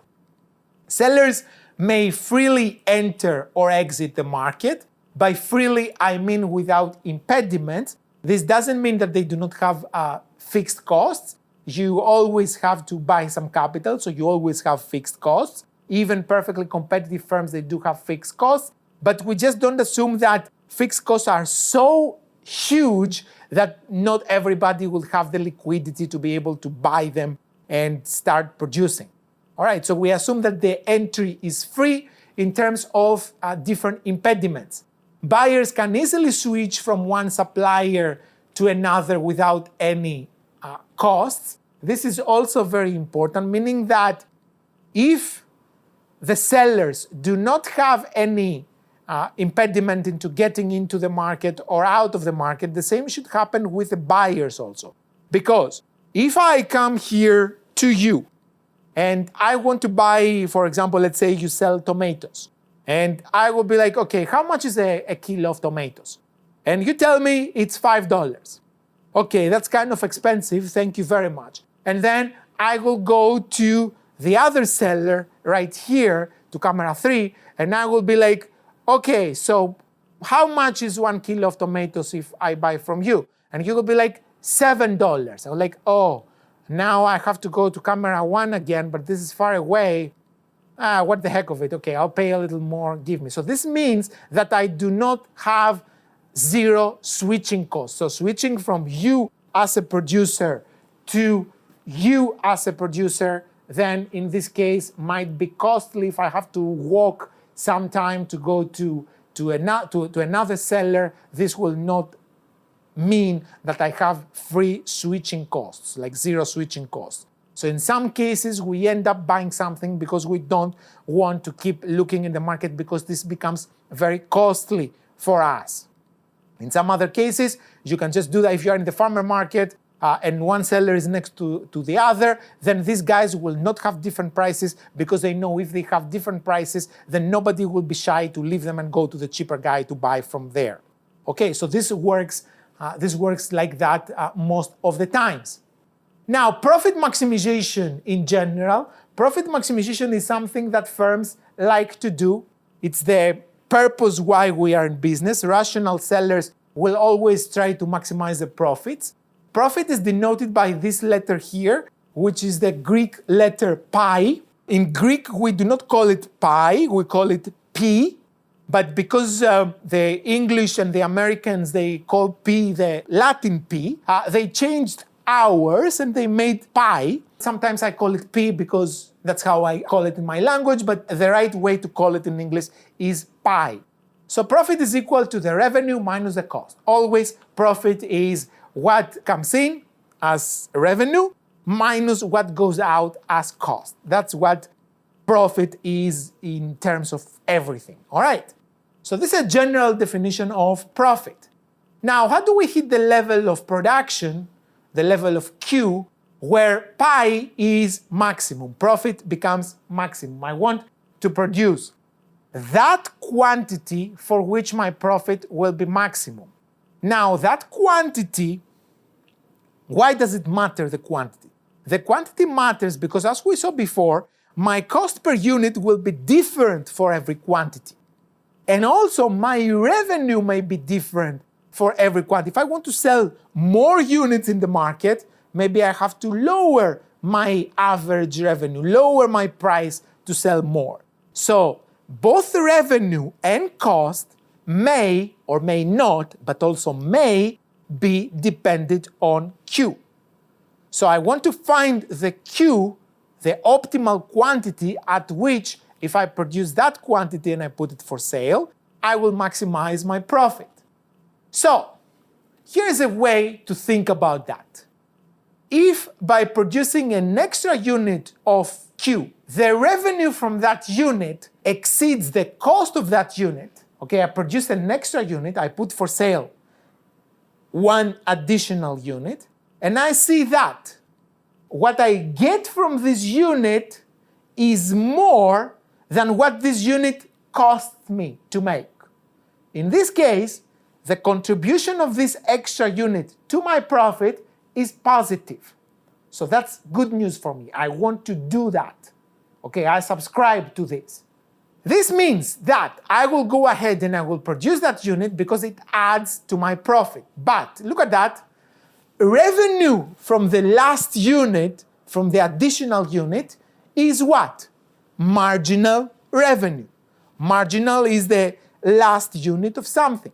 The additional unit, the last additional unit of something. And then the cost of that unit is what? Is the marginal cost. Is the cost of an extra unit, how much this last unit cost me. So the money that this unit brought me is bigger than what this unit required in order to be produced. So this means that I will get a positive contribution to my profit from this unit. I should go ahead and produce this particular unit. So when MR is greater than MC, then I should be increasing my production. As long as MR is greater than MC, then I tend to increase my production, go to the right way of the graph in terms of quantity. In the opposite case, if by producing an extra unit of Q, I get some revenue from this extra unit, but now maybe I have produced a lot and my unit cost has gone up a lot. So if my cost exceeds for this particular unit, the amount of money that I need to make this extra unit is more than the money that this extra unit will bring into me. This is a negative contribution to my profit, so I don't want to produce that particular unit. I have already produced too much. So if MR is exceeded by MC, then I want to keep decreasing production, means I'm producing too much. I have flooded the market in this case. So this leads me to a generalized profit maximization condition, a general profit maximization condition, meaning that it holds for every market. It's generalized, not only for PC, it's for any kind of market you can think about because it depends on this principle that we just talked about. So if MR exceeds MC, then I tend to increase Q. If MR is exceeded by MC, then I tend to decrease Q. And if MR is equal to MC, then I should leave Q alone because I don't want to go either to the previous or to the one before the previous situation. They are both a disequilibrium situation. The third one there is an equilibrium situation. If MR equals MC, then this means I have done the best job in setting my production because it means that I maximize my profit. So when MR equals MC, production is at the optimal level. We denote that level of profit maximizing output by Q star. Usually by star, we denote values of a variable that are of interest for us. In this particular case, this is the optimal quantity that you can produce. So I denote it by Q star. So Q star is that particular Q for which my profit is maximized. The revenue and the cost have the biggest distance and revenue is above. MR equals MC then is known as a generalized profit maximization condition. Under any market structure, profit is maximized when the cost of producing an extra unit equals the revenue from this unit. If you increase production, you are going to make things worse. If you decrease production, you are going to make things again worse, and we will see in a little bit how this works. Now, specifically in perfect competition, not in general, but specifically in perfect competition, we can take this profit maximization condition and make it a little more specific for perfect competition. In perfect competition, the revenue from each extra unit of production is the price of this unit. If you have a perfectly competitive market, you are a price taker. You do not change your price according to how much you are selling. So as much as you put for sale, you put it at the same price because your quantity overall is not big enough to allow you to change the market price. So therefore, marginal revenue in this case is something that you cannot set a price. So individual PC sellers do not do independent pricing. They charge the market prevailing price of all units they put for sale. This means that marginal revenue in perfect competition is the price. Okay, they are the same thing. One is equivalent with the other. What is your marginal revenue if you sell one cup of coffee? $2. If you sell a second cup of coffee, well, it's a PC market, I'm going to charge $2 again, so another $2. What if you sell 100 cups of coffee a day? Then the 101th will give me again $2. What if you sell 90? Again, the 91st will give me $2. What is the value of the fifth one? $2. Okay, so every extra unit that you sell it for the same price. That's not the same if you have a market in which you have market power, like for example monopoly. In monopoly, things are different. This doesn't hold. But in perfect competition, because your quantity is very small relative to what is transacted into the market, you do not affect the price. As much as you put for sale, it will cost the same amount. So in PC, marginal revenue and price are the same thing. So the profit maximizing condition, that is MR equal to MC, actually can become now as price equal to MC.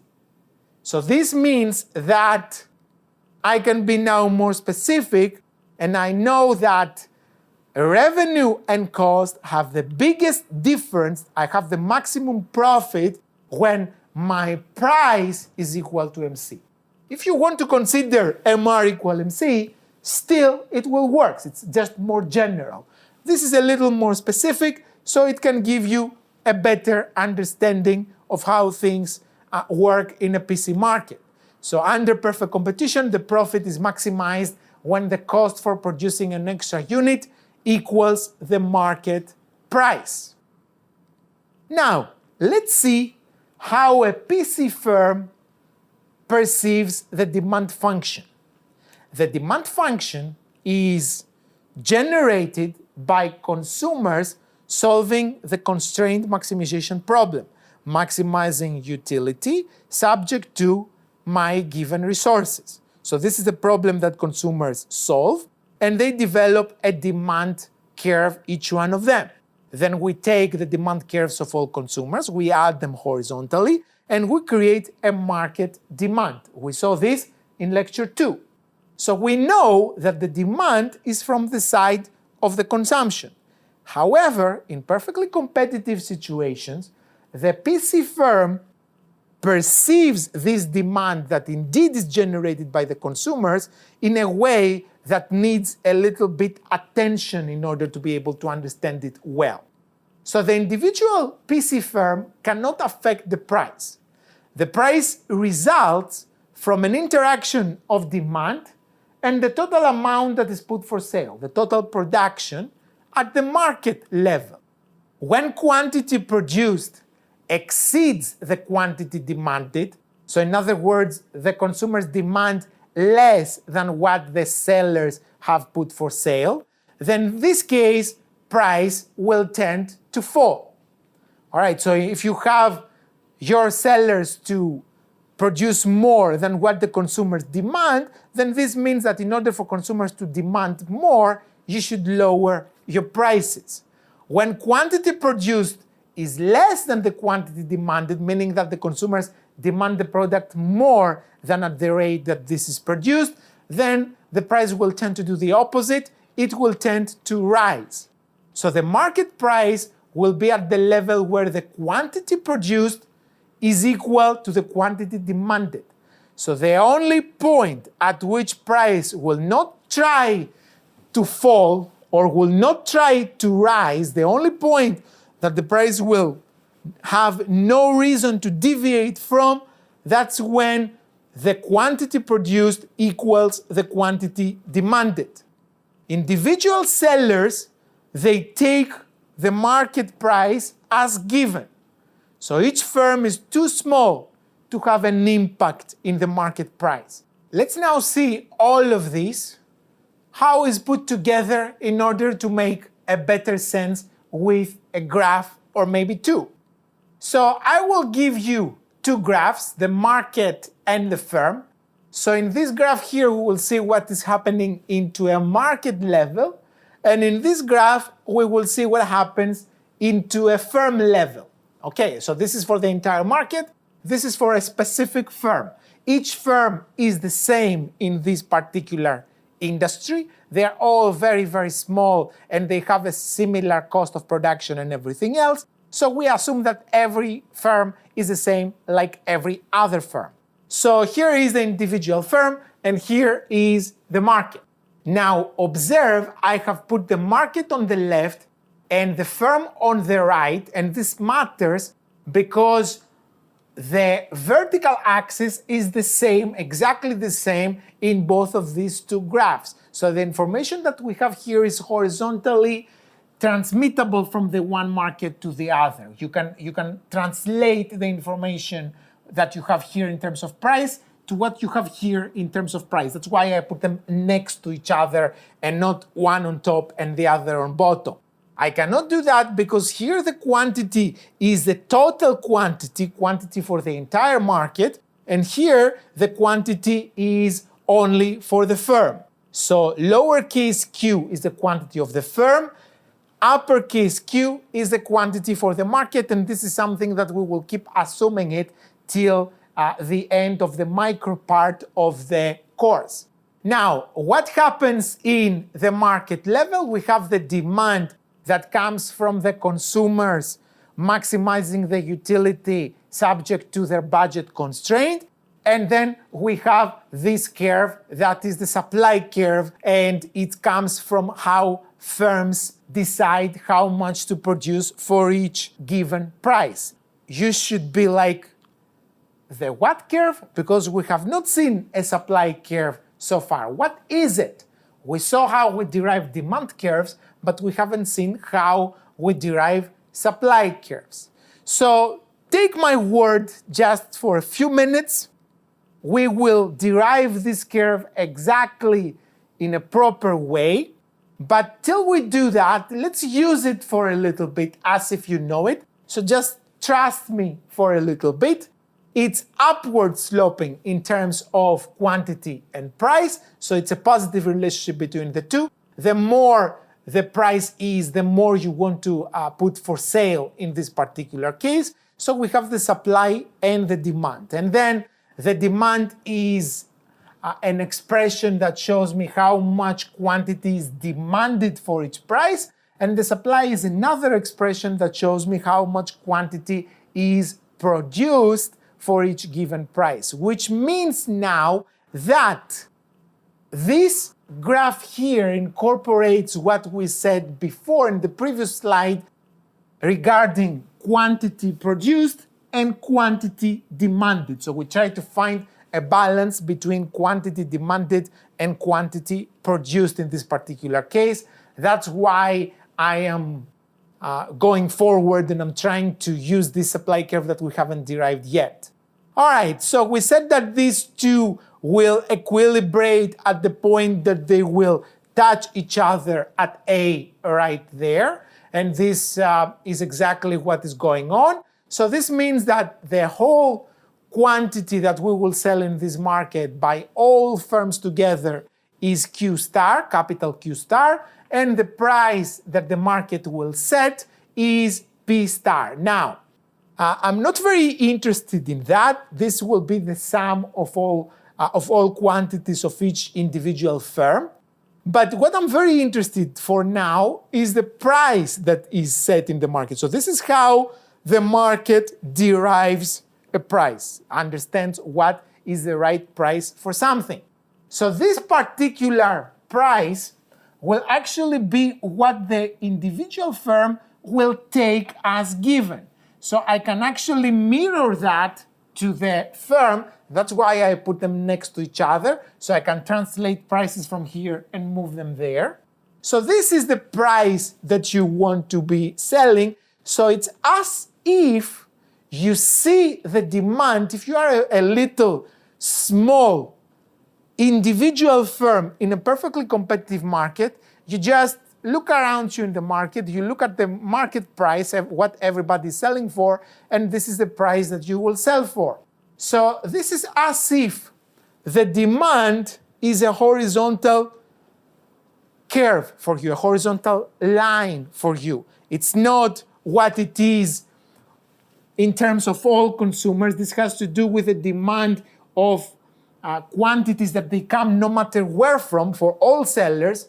For the quantity that you produce as one individual seller, the demand that you see is this one. Why is that? Because if you go to prices above this particular price, if you go up here, then in this case, you have no demand there. Nobody will buy from you up there. If you go below, it means that you are irrational. And because we assume that there are no irrational sellers here, we assume that there is no demand here, nothing. So the price of the market is actually reflected directly to the individual firm. The individual firm just takes this price as given and considers that the demand, the only demand that they can see is for this price. If they charge above, they have zero demand. If they charge below, they don't want to charge below because they will lose money and they have no reason to do that. So this is what they see as demand. They have no other demand anywhere else. All right, so assume now that we have a change in the demand from the part of the consumers. So for some reason, this good becomes more popular, demand starts increasing and demand goes up this way. This means that this intersection is not relevant anymore. We're going to jump to a new intersection at point B. So there is a higher quantity that will be transacted into the entire market, capital Q star 1, but that's not my primary concern. My primary concern is now, because this is a more popular product, the price will go up to P1 star, which means that if these guys here keep selling at P star, which is lower than P1 star, then what they will observe is that they will be getting sold out much earlier than before. So this will be taken as a signal that price has to go up. Sooner or later, these sellers that they see now that the product is living faster, is selling faster, they will adapt the price to the market price, or else they understand that they are losing money. So the new price will be reflected for the firm, and they will start seeing the demand going up, and they will end up with a demand lowercase d1. That's how they see the new demand, the new price in the market. Again, they do not make a decision. They just do what is natural for them. If they stay here, they are losing money. They are going to go upwards because the market now signals to them that there is a better price that they can sell, that the market can tolerate a higher price, in other words. All right, so let's now examine what happens in the perfect competition in the short-run period, and then what happens in the perfect competition in the long-run period. All right, so in the short-run period, and again you see here the farmers market, which is one of the best examples of the perfectly competitive markets. There are other good examples of perfectly competitive markets. The stock market is a perfectly competitive market because all stocks of a particular company, they are homogeneous, and then everybody can buy, everybody can sell. Market is going very fast. Selling and buying is extremely easy at a very low cost. You can sell and buy several times a day. You have many sellers, many buyers. So the stock market is a market that approaches this a lot. A lot of markets on the internet now, because they allow for a lot of sellers, they approach perfectly competitive prices. Like, for example, prices at Amazon from smaller individual sellers that they participate in this platform, they tend to be like that. And many, many services, like, for example, the farmers market, the hawker centers, all these places that you see concentrated a big number of small sellers, they would resemble this model of perfect competition very well. So, how does each firm decide how much to produce? What is the quantity that you should sell for each price? How much should you make for each price in terms of production? So we will need to combine the demand with the cost structure in order to answer that. Observe here that I'm giving you a graph. I'm going to talk about the firm level. So you should expect to see a horizontal demand curve. Again, the demand curve is one, the demand of the consumers. Now, how I see this curve as a small individual seller in a perfectly competitive market has nothing to do with what the demand habits of the people are. This concerns the whole market. I, as a seller, see only the price as demand. So here, we will see that the price is given to the seller like that. So this is because it's at the firm level, and the little seller here sees the demand as a horizontal line, and then assume that this is the per unit cost, this is the per unit variable cost, and this is the marginal cost of the little firm that is the seller in this case. So now, this seller will choose to go to the point where the price is equal to the MC. Why should the seller want to do that? Because the seller wants to maximize profit. When a perfectly competitive firm maximizes profit, it does it at the point where P equals MC. P here is given by the green curve, so at point A, I will have the maximum profit, which means that at A, I can figure out how much the optimal production should be, because I will take A and I will go down like that, and I will derive how much this individual firm will actually produce. So P equals MC is the maximum profit condition, and also yields for me here the optimum quantity.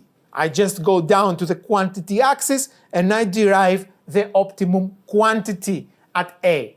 So again, I take price equals MC, it's my profit maximizing condition. I find that this is the price, this is the MC, so this is where the two are equal, so this is how I derive my quantity that maximizes the profit.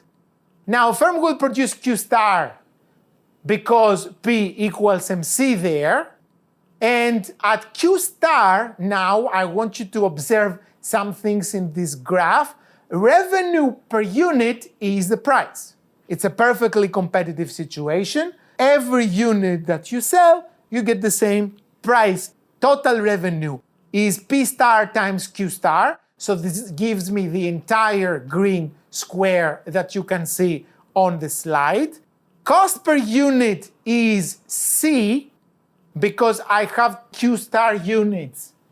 If I go up and I see for this quantity, how much is my average cost? How much is my cost per unit?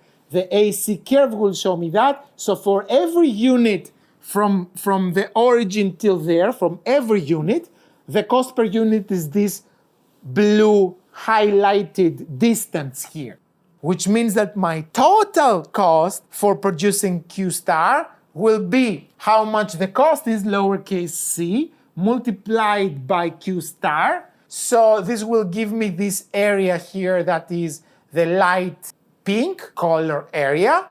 So this is my cost, which actually can give me the per unit profit now very easily. It's this green highlighted area between A and B. It's actually price minus what it costs. Price is how much I get if I sell a unit, and cost is how much the average unit costs me. So my average profit is P star minus lowercase c there. This is my profit per unit, and then my total profit is the green area that remained in the graph.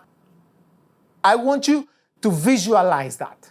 So if this is my AC and this is my MC, and then the price is given by this demand here, I will again hit my equilibrium at P equals MC right there. All right, and then my cost is going to be there, the cost per unit. So this is my cost per unit. Cool, all right. So this means that my profit is going to be this area here. And I claim that this is the maximum profit, that you cannot do better than that. If I produce more than Q star, I will sell more. So I will have more profit. Because look at that, how much I get is bigger than how much it costs me. Why shouldn't I produce at least up to this point? I will produce more, so I will improve my profit even more than that. Let's assume that you do that. Let's assume that you go to Q1. At Q1, indeed, you are going to have more revenue. So your revenue before is this square here. This is your revenue before. Now you added this to your revenue also. So you have a little more revenue. But another thing that you have done is that also you have increased your cost. Not only for the extra units that you produced above Q star, for all units you have increased your cost. Because now you are in the area of the decreasing returns of scale. So therefore, you will be losing money from the increase in cost and gaining some money from the increase of sales. So your new average cost will be as high as point D, which means that the profit, if you sell quantity Q1, will be this one, and you will have a plus and a minus. The plus is area K. You do gain area K that you were not gaining before, but now you are losing, you are not getting as profit, area L, and I can tell you that if the graphs are real, they are not drawn wrongly, then in this case, area L will be bigger than area K, so what you gained is smaller than what you lost, so the firm will have a lower profit at Q1 than it would have if it would sell only Q star. So you will be winning K, but you will be losing L. L is bigger, you didn't do any better, you did worse by moving above Q star. You're like, all right, so what if I do the opposite and I reduce my quantity, so I will reduce my cost. I will just move closer to my optimal level. What if I go here, for example, like I will sell quantity now Q2 right there. If I do that, I indeed decrease my cost as high as point F is in this graph. So my profit will be given by this graph. I am gaining area N because I have reduced the cost, but I lost a lot of sales in this area here, designated by M, and M exceeds N, so the firm has lower profit than it would have at Q star. So you don't want to deviate from Q star, neither above, as we saw before, neither below, as we see now. Q star is the best you can do. You cannot beat that because you have hit the balance between cost reduction and the amount of sales. You want to balance the two to the point that the losses from each side, from cost and from losing sales, are actually balanced in a way that you keep the profit to be maximum. But what if you have losses? What if the per unit cost exceeds the given price in this market? In this case, you will have losses. What should you do? Perhaps some people think that if you are making losses, the best thing you can do is shut down and prevent these losses from even occurring. Better get zero than get something negative. Let's see if this is the case. So let me give you an example. Consider a firm that is producing chairs, that thing there. All right, so assume that you need one worker that is paid $80 a day, and can make 10 chairs per day. So this guy actually costs you $8 per chair than he makes per day. The catch is that this person, in order to work for you, needs a contract. So you can only hire this person with a contract that commits you to 1 year. So automatically, you understand that this kind of cost is a fixed cost, because now it's fixed for a year. You cannot avoid it for a year. So this person is going to be paid $80 no matter what. And as long as this year is going on, he will be making 10 chairs a day for you. In order to make a chair, you also need $10 worth of materials per chair, like wood, nails, glue, stain, and everything else that you need in order to make this chair. And these materials are avoidable, because if you stop making chairs, then in this case you don't need to keep buying wood and stain and all these things that you require in order to make the chair.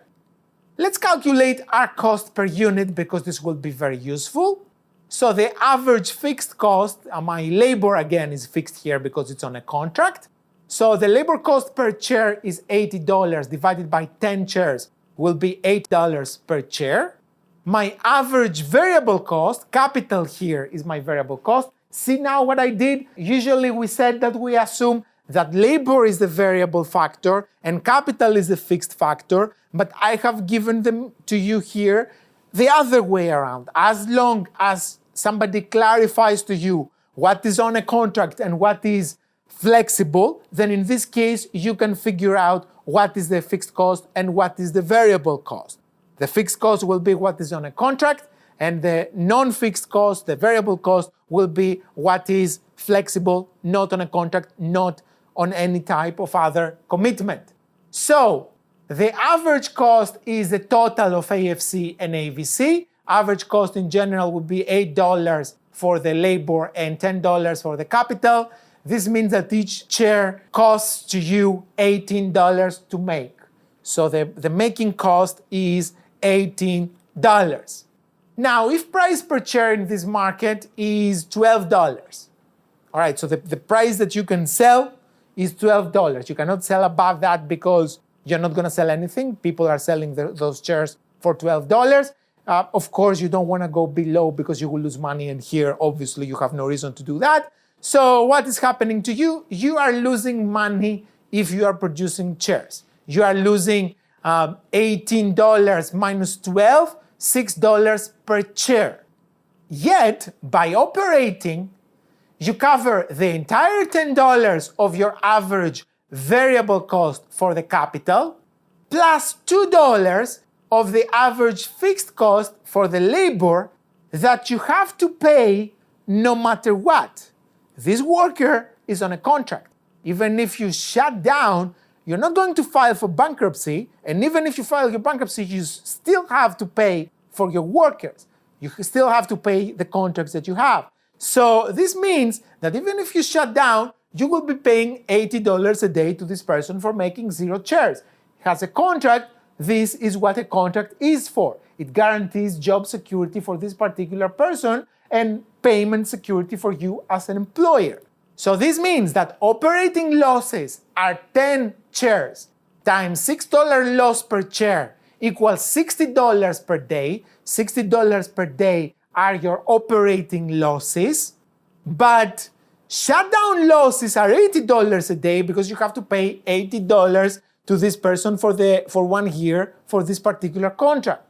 So at least as long as the contract is still in effect, you should not close down, because by closing down, you intensify your losses. You have 80, while by operating, you're having just 60.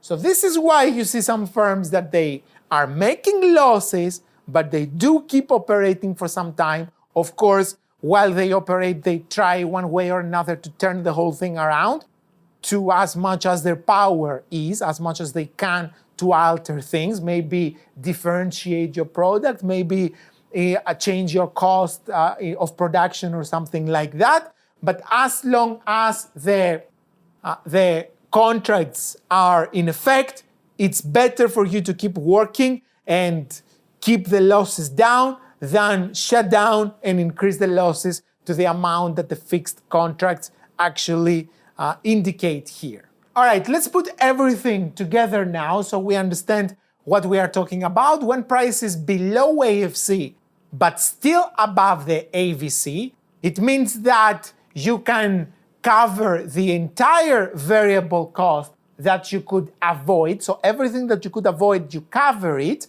but also you can cover some costs that you cannot avoid. So this means that if you shut down, you will have to pay the entire fixed cost from your pocket. So you should keep operating till the contracts expire. And once the contracts expire, that is in the long run period, unless you have turned the situation around, drop your cost or have done some other improvement and now you can sustain your operation in the future. Unless you can do that, then in this case, you should shut down. So you should not shut down immediately. But what if the price is below also the AVC? Then in this case, maybe you would be better off if you shut down immediately, even in the short run. If the price is below AVC, every unit produced intensifies the losses further. So the firm, in this case, must immediately shut down. Here's why. Let's go back to the chairs example.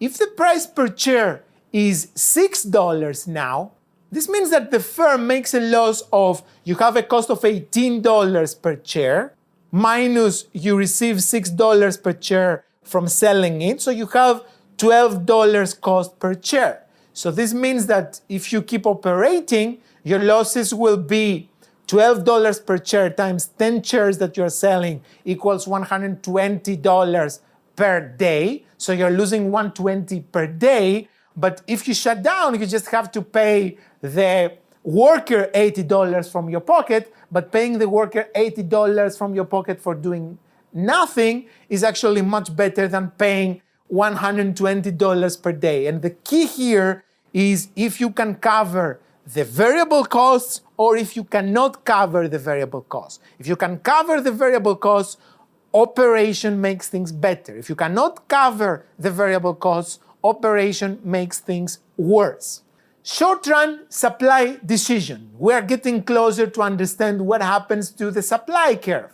So the supply curve is a curve that tells me how much output the firm wants to produce at different prices. In other words, you ask the firm, how much are you going to produce? The firm will be at what price?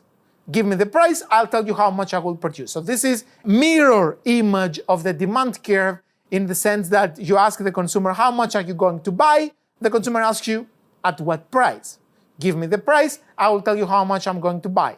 For the firm, give me the price, I will tell you how much I'm going to produce and therefore sell. So competitive firms produce the quantity that P equals MC. Why do they do that? Because they love maximizing the profits. Okay, if you are a CEO in a company and you go in a board meeting and you say, you know what? I don't want to maximize the profit, I want to maximize the love that people will have for our company. Then this will be a very nice statement and will also be your last day at work. Okay, so in general, firms tend to maximize profits. How do they do that? If you are a non-PC firm, MR equals MC, that's what you want to do. If you are a PC firm, again, MR equals MC, but now more specifically, P equals MC. So P equals MC is what these firms want to do. Here is my graph. We already know that from the firm side. So this is my entire cost structure. This is the price. So if the price is PA, then this firm will go to point A at which the quantity is given to be QA. If you lower the price a little bit at PB, then the firm again will find the intersection with marginal cost at point B. Will be like, okay, price is a little lower, I'm going to produce also a lower quantity. If you keep decreasing the price, you go somewhere there. That's now I do have losses here. Price is below the AC. I don't like that, that's losses, but I will still go here because I can cover my AVC. So I will be producing QC. If the price keeps going lower, I am below AVC, I'm not going to produce this quantity. Red, I will be producing nothing because I will shut down. I will not even be able to cover the avoidable costs. I will prefer to avoid them by not producing anything. So, if you see here, the supply curve is actually the MC curve. So the answer that this person gives us is actually using the MC as a cheat sheet, and he looks at the MC and gives me points on the MC. So every time the supply decision is governed, is traced by the MC. Okay, the MC is the answer. So the supply curve is actually the MC, but not the entire MC. It's the blue part of the MC. This is the supply curve. So it's the part of the MC that is above the AVC, because below the AVC, we don't want to produce anything. We don't want to supply anything in the market. Supply is zero because in this case, we prefer to shut down. So this was for the individual firm. Now we can take all the individual firms. They will have, let's say, different marginal costs. So we can take the different marginal costs, like the 3 different marginal costs that we have here. We have 3 different firms that they have different marginal costs, and you can add them horizontally. Like, for example, when the price is 6, they are producing 4, 7, and 10. This adds to 21. 4, 7 plus 10 is 21. So this is 1 point of my market supply curve. And then I can do the same for price of 3. Then the quantities are 2, 5, and 8. 2, 5, and 8 gives me 15. So this is another point. And then if I go for a price of 2, only this firm 3 produces something there. The other firms, they have shut down. This can give you some information about how much the AVC is for each firm, because these 2 firms at the price 2 are gone, and this firm still is there. Okay, so this can give you a hint of what happens with the AVC. So this is also a point of the market supply. I will have a strange supply curve that will go something like that, and then will go like this, and will continue up there. So this is my market supply. So the same way that I add the individual demand curves horizontally and I get the market demand, in the same way here I get a horizontal sum of the marginal cost and give me the market supply. Now you understand why the supply curve is positively sloped. All right, what happens at equilibrium? And this is a very interesting slide that I want to show you a little bit of intuition of what is going on, and just try to take economics and the graphs and everything here that we try to make the analysis in a technical way and try to connect it a little bit to their real life. And you will see what I mean in a moment. So firms know their supply curves, but they may not have a good estimate of the market demand. So they may not know what the market demand is, because not every firm has an idea about what consumers want. Actually, that's mostly the reason why firms go out of business, because they cannot understand very well the demand side. They do not understand very well what the consumers want or what the consumers can tolerate.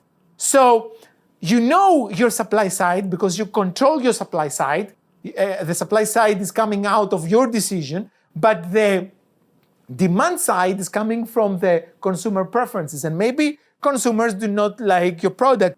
So let's see this case. Here is your supply. You know your supply. You're feeling comfortable for what the supply is. You know yours. You know your competitors, so you can understand what the market supply is. But from the demand side, you're not sure. So this is the real demand, but I make it with a dotted line because you don't know where it is. Like, it is there, but that's not something that is in your information set. So you're not aware that is exactly there. You know that has negative slope. You know that is somewhere there, but maybe it's here, maybe it's up there. you don't know exactly where it is. If you knew, you would price at A at P star. So you would have a price at P star and the whole market would sell a quantity Q star. But this is if you know. If you don't know, you may make a mistake, and instead of pricing P star, you're pricing P1. And at P1, there are two problems. The first problem is that price is too high for consumers. Consumers know their demand, so they understand that for this price, we are going to demand a quantity that is from here to there. So this is a quantity that is that distance here, what consumers will demand. And then because at this price, your production is very profitable because price is high, you will be producing from P1 up to this point here. So your production is much higher than what consumers are willing to buy in this particular price. So this means that the quantity that is supplied, C, exceeds the quantity that is demanded up to B, and therefore you have a surplus between B and C. What happens if you have a surplus? You call your boss, say, hey boss, remember that we produced quantity up to C? Yes, I do. Well, guess what? Only up to B is sold, much less. The other one is here. What should I do with it? And the boss would be like, you know, what should we do? We should increase the price. It's like, sorry, come again, what? Like, we should increase the price. No, you're not going to increase the price because you have a surplus. Naturally, you will tend to say, okay, I want to convince people to buy it, so I should probably decrease the price.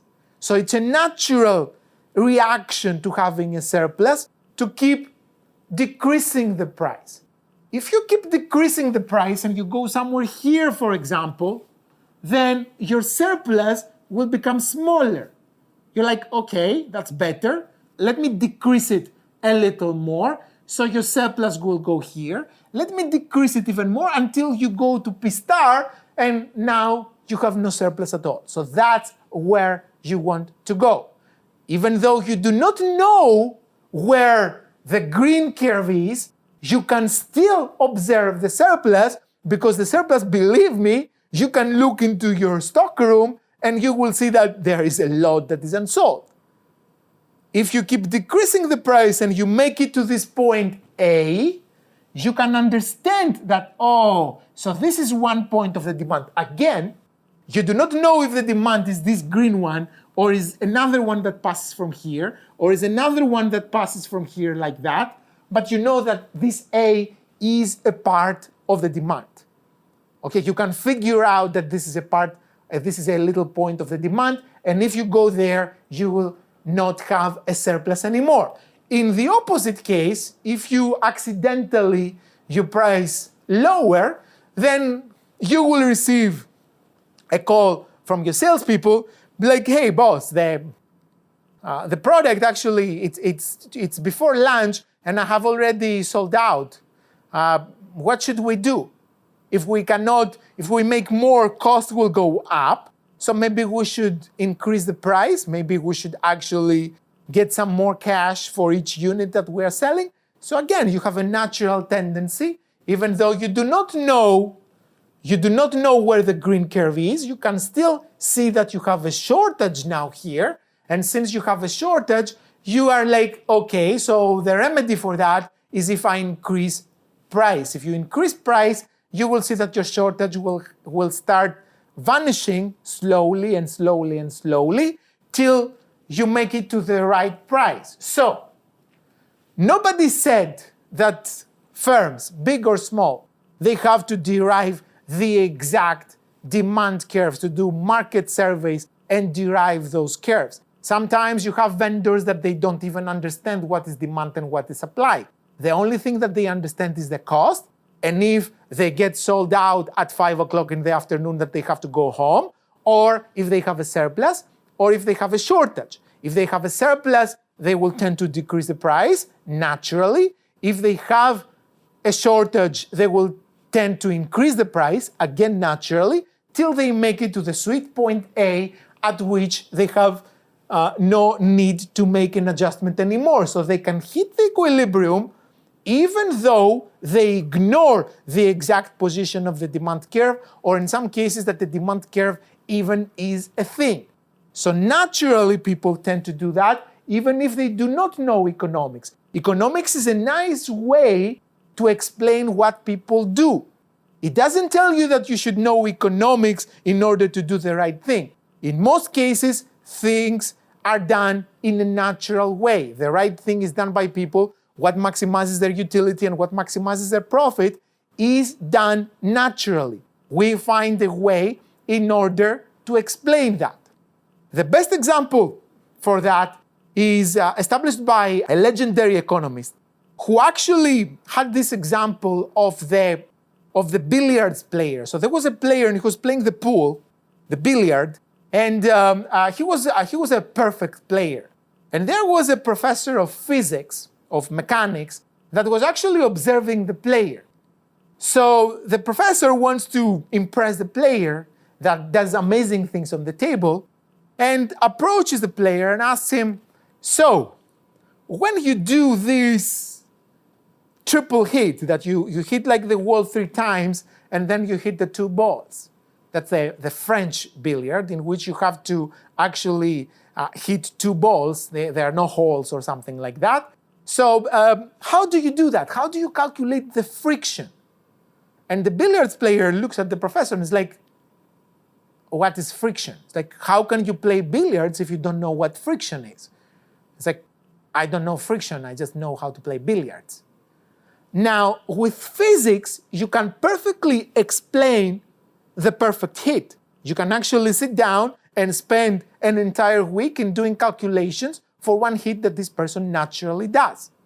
Same thing happens here. Economists, they come after the fact and they lay out a plan of how things have worked out.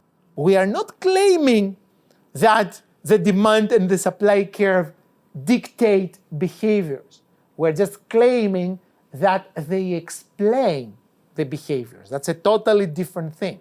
So without even understanding the demand and the supply, you can still see what is your cost and what is your stock in the end of the day, and you can decide what you should do with prices.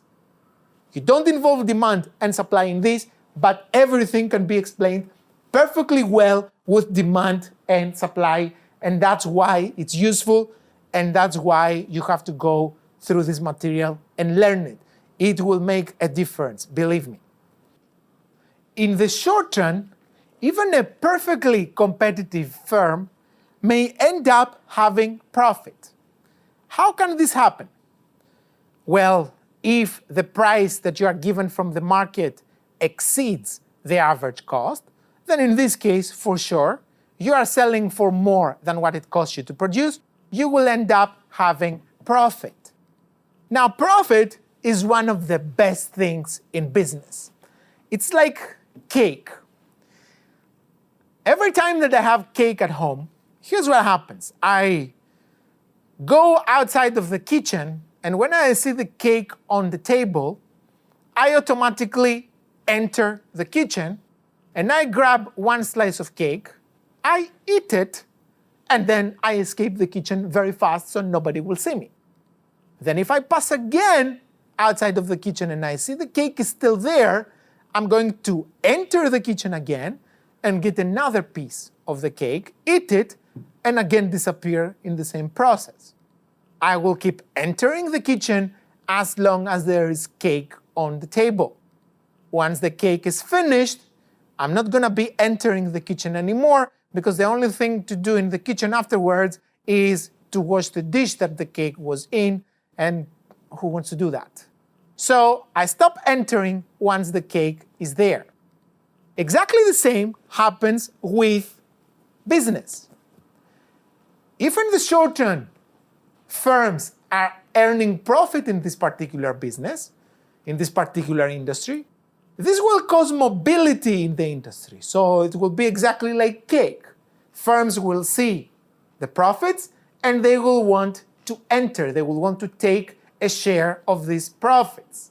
Now, once firms enter the business, they take some slice of the profit in the same way like I take the slice of the cake.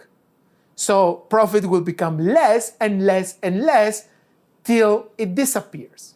When it disappears, no firms will be interested anymore to enter, so the situation will stay exactly like that there is no more profit. Let's see how this works. I have here two graphs, again the market and the firm, and we will see what happens now in the long run situation. So we have the demand, we have the supply, the initial supply, and we have the market to equilibrate at point A, where price is given at P0 and quantity is given at Q0 star. This means that the firm will take this price as given. So this will be the demand curve as the firm sees the demand. And then if the cost of this firm has this particular structure in the long run, this means that it will sell Q0 and then the cost will be at lowercase c, and this area of green color will be the profit in this particular instance.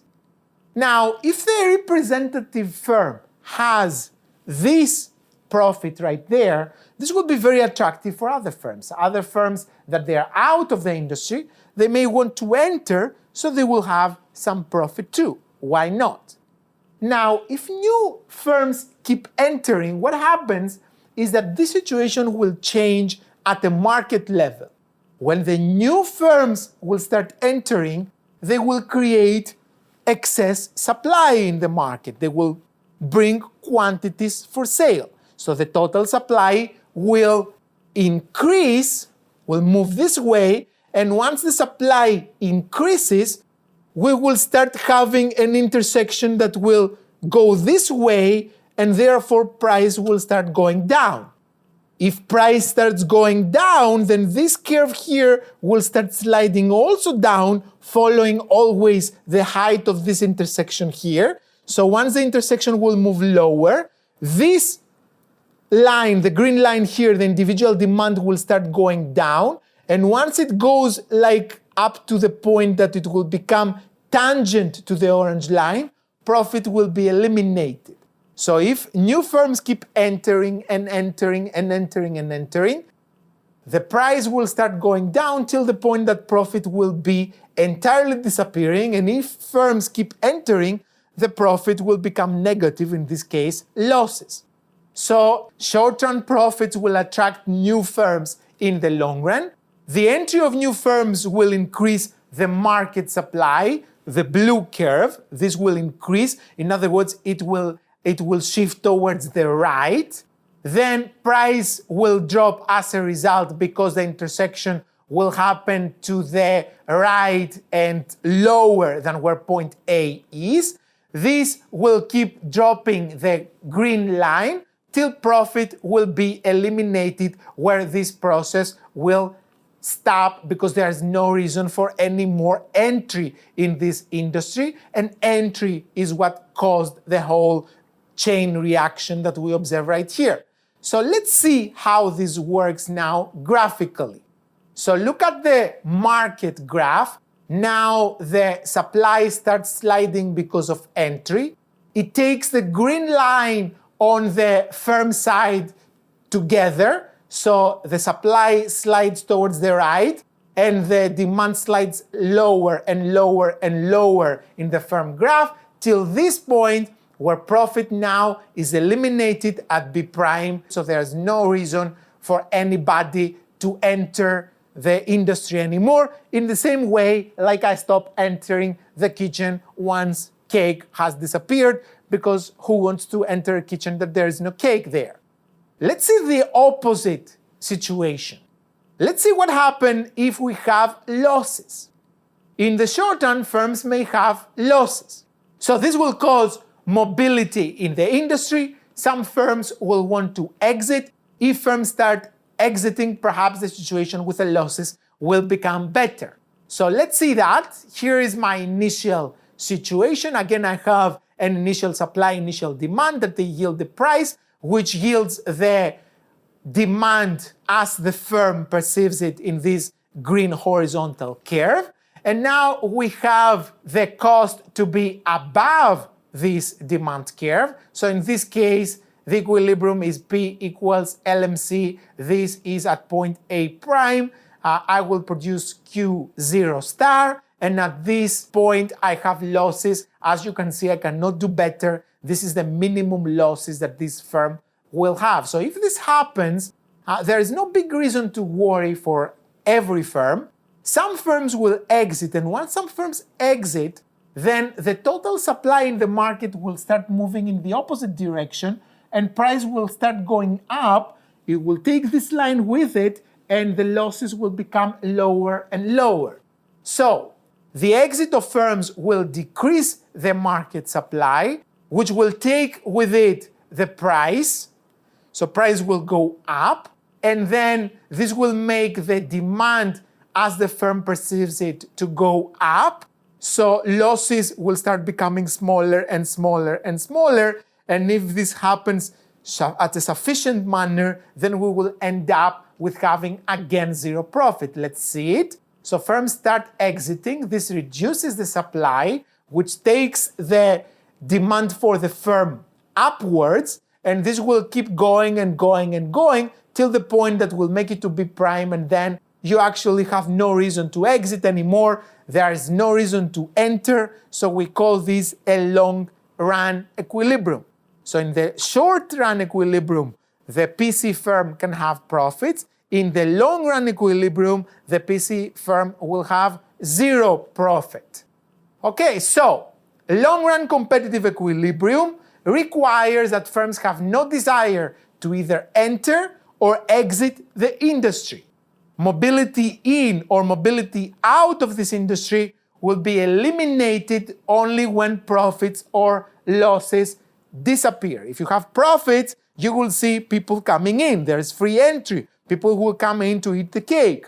If there is dishes to be washed or trash to be taken out, people will start leaving.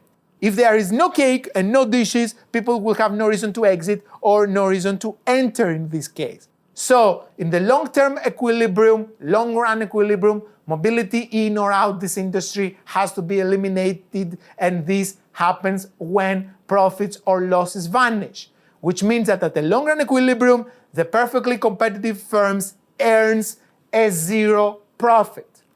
This now is a very usual point of misunderstanding that students are very easily tricked. So be extra careful. After so many hours of video, still you have to have 100% of attention here because this is difficult to understand. So even though the profit is zero, this doesn't mean that the owner of the firm doesn't take money home in the end of the day. The owner of a firm that earns zero profit still receives a normal wage.